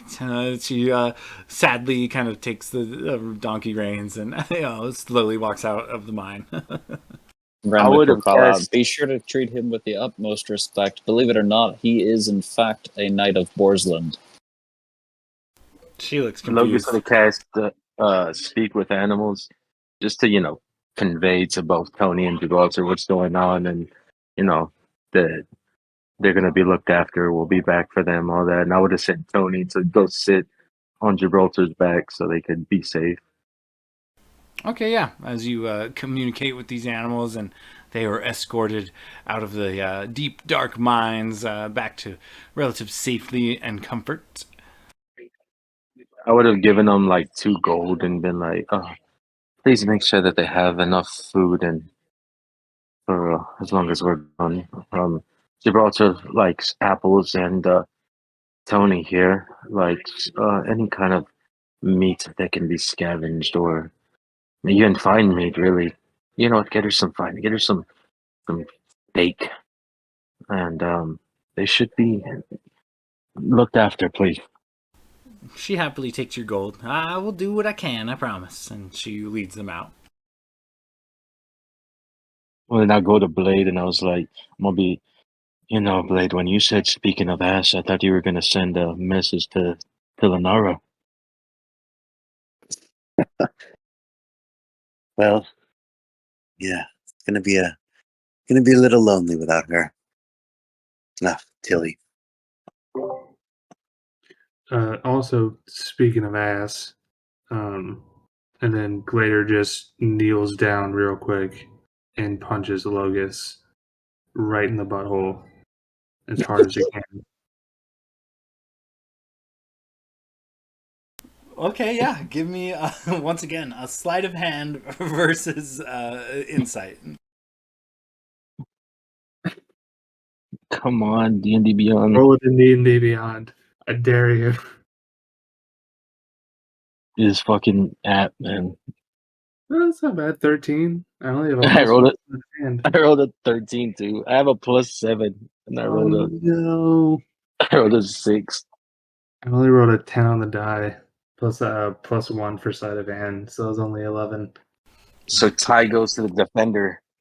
So as you go for a good, swing there, Gladier, Logos, surprisingly agile, does like something kind of cool, like a back handspring to get away from you, like a surprising feat of agility for a half-assed, type of attack, but still impressive. I'll get you one of these days. Anyway, Mayor, you were getting us some nice goods for us to help us on our quest inside this dangerous mine. Oh, the mayor is face palming so hard right now, seeing us fuck around like this. We're like He's knights. regretting everything. The mayor kind of looks at you guys perplexed. He's like, yeah, I mean, whatever. It's still kind of early morning. The doors don't open till midnight, but anything we could do to help you out, you just say the word. We'll do what we can. As far as we know, some of these hieroglyphs. He kind of gestures to the walls and things. He's like, yeah, hold some sorts of information from what we deciphered. Here, let me show you. And he walks over to a small mural on the wall. And this mural is like a painting, and it depicts a scene. And he says, well, this is what we know about this. And this scene looks to be like some sort of... it's a humanoid, but almost like an arachnid humanoid. It has multiple legs, multiple arms, seems to be covered with hair. This arachnid humanoid is wearing like a fancy cloak of some sort, and in one of its hands, it has a trident, and it is burying this trident into like a massive, what looks to be like a Zeus-like figure, like a massive giant of some kind. And as it's burying this this trident into this creature's ribs, it's like it's thrusting upward like through a cloud into this creature, and the creature looks dismayed. And from one of the creature's hands, it looks to be dropping down to the earth two orbs. One is very crystalline-like and shiny, and the other is looks like a lump, like a lump of flesh. It's got a bit of hair sticking out of it. Two orbs, one crystalline and beautiful, and the other kind of looking to be made of flesh. And as this creature, it looks like it's dropping them, a couple of arms from this arachnid humanoid look to be outstretched and like catching these falling orbs. And the mayor kind of tells you, from what we can tell, some sort of hero battled some sort of god and was gifted some artifacts. And we do believe that this hero and these artifacts still reside in this tomb, from what we can tell. Not 100%, but you're willing to go there and take a look. You might as well look at some of these hieroglyphs and wall paintings. Maybe they reveal something to you that they haven't revealed to us, but good luck, And he just kind of goes over and makes himself useful by sitting about and commanding some of these archaeologists to help you when and where they can. Do any of us, I mean, Glader would like to look especially, but do any of us recognize this spider-like humanoid creature? Is it something that Glader's maybe heard of? For sure, no. You guys have no idea what species of humanoid this is. It's still terrifying. I don't know what the fuck that is, but I do not want to run into a spider-like human in a mine. So hopefully those things are long dead and gone.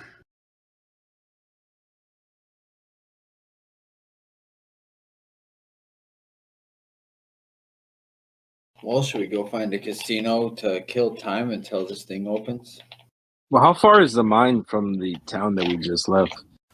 I mean, it's right outside. So this gold mine has opened a new, tunnel, and within this tunnel, they've now changed it from a gold mine. At least in this particular neck of the woods, they've swapped it from a gold mine to an archaeological dig because of all of the, random things that they have found in this temple. But for the most part, it's right outside of town. It's only a stone's throw. Locus, these hieroglyphics don't mean anything to you and your Shadow Realm connection? That's a little racist to assume that all demons and devils know each other. What? I wasn't even trying to Offended. Logus, Oh. offended. be Then offended, I'll dude. just You walk should mean away. anything to you? God damn it. Logus is just gonna like be confused of what the hell just happened. Um, outside the door, like, is it just like a wall, or is there like an area where like we can walk around a little bit, explore, look around the entrance to the actual thing, the tomb that he was talking about? So as far as the setup right now, it looks like you guys are in like sort of like an entry hall. You guys have already essentially kind of made it into this temple, but the door to go farther in seems to be magically tied to the hour of midnight. It only opens at midnight and only briefly for about 10 minutes. But this room is a fairly large room, and it's currently being like excavated. There are small teams of gnomes taking shovelfuls of dirt and sand out of there, and you notice others kind of lightly dusting things like urns and pottery, ceramics. A couple others are trying to decipher what the hieroglyphs or some of these wall murals mean. But for the most part, you are technically in the temple. You are a couple of floors deep into this gold mine. But yeah, for the most part, you're pretty much in it, except for the part that seems to only open briefly. How big is a gnome shovel to like a 6'3" elf? Small. Interesting. As Logus would like his kill time, kind of walk around, looking at the hieroglyphics, touching them, seeing if anything happens. Um, just kind of keeping an eye out for anything weird, other than the things on the wall. You can give me a knowledge history check if you'd like.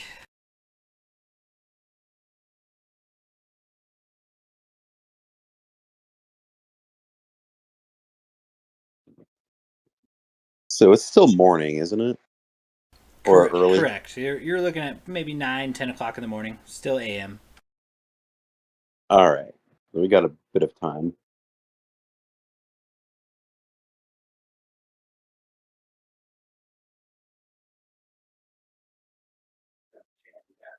I wrote a 5 history, dude. Fucking Avry, D&D Beyond, suck my ass. Yeah, with that, you don't, there's some pretty paintings and some hieroglyphs you've never seen before, but you can't make heads or tails of most of it.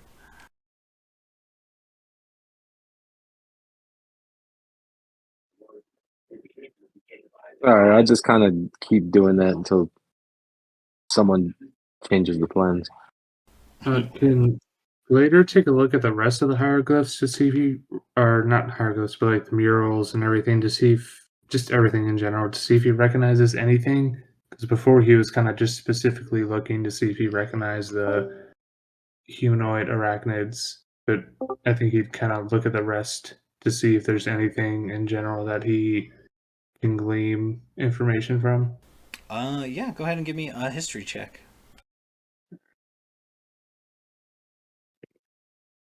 Well, that's not bad. Although my intelligence isn't great, history is +0, so that's a straight 15.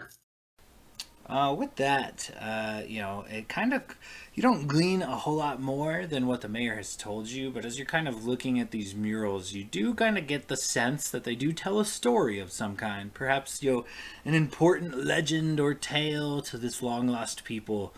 But one thing you kind of pick up right away from some of the papers you had read about divine magic, a painting on the wall here, or an etching in this stone rather, you have the unmistakable visage of a divine creature that you know to be from some of the divine realms, and that creature, it looks to be a powerful sphinx sitting on top of a pyramid of skulls.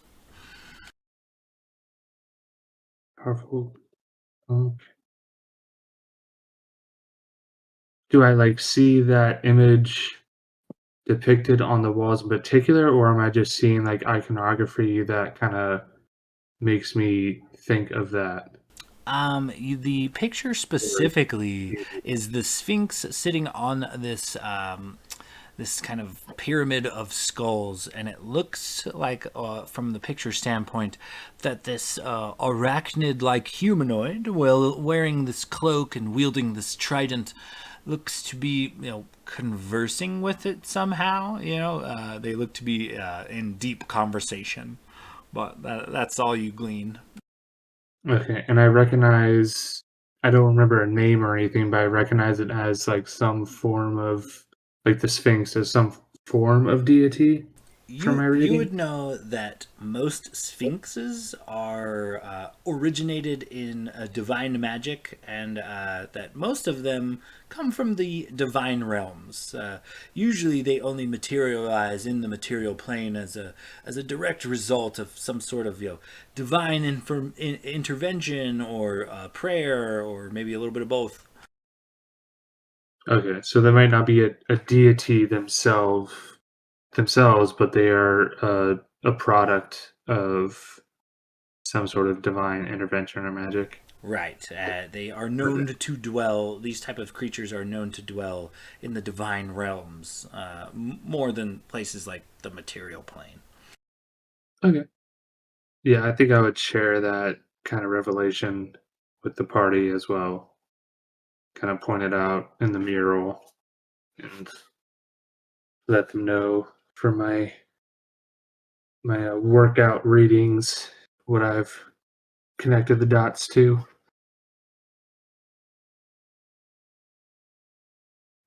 And after a short amount of time, a couple of gnomes do return.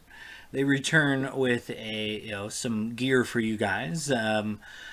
Bestowed upon the party are 2 50-foot ropes, 5 torches, 5 oil lanterns, 5 pints of oil, and 5 standard healing potions. So, 2 ropes, 5 standard healing, 2 lanterns. How many pints of oil? 5. 5 lanterns, 5 pints of oil, 5 5 torches. lanterns, 5 pints of oil, 5 One torches. essentially for each of you, except for the rope. They give you about 100 feet. Okay.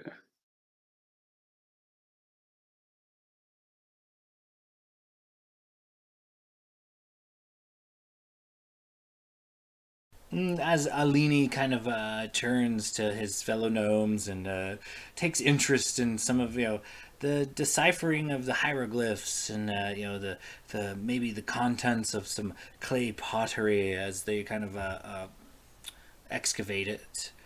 I think this is probably going to be a good spot to stop our tale, fellas. Oh man. I'm scared. So, for the record, the next session or two, what is a good campaign without a good old-fashioned dungeon crawl? So, I have slapped this dungeon together.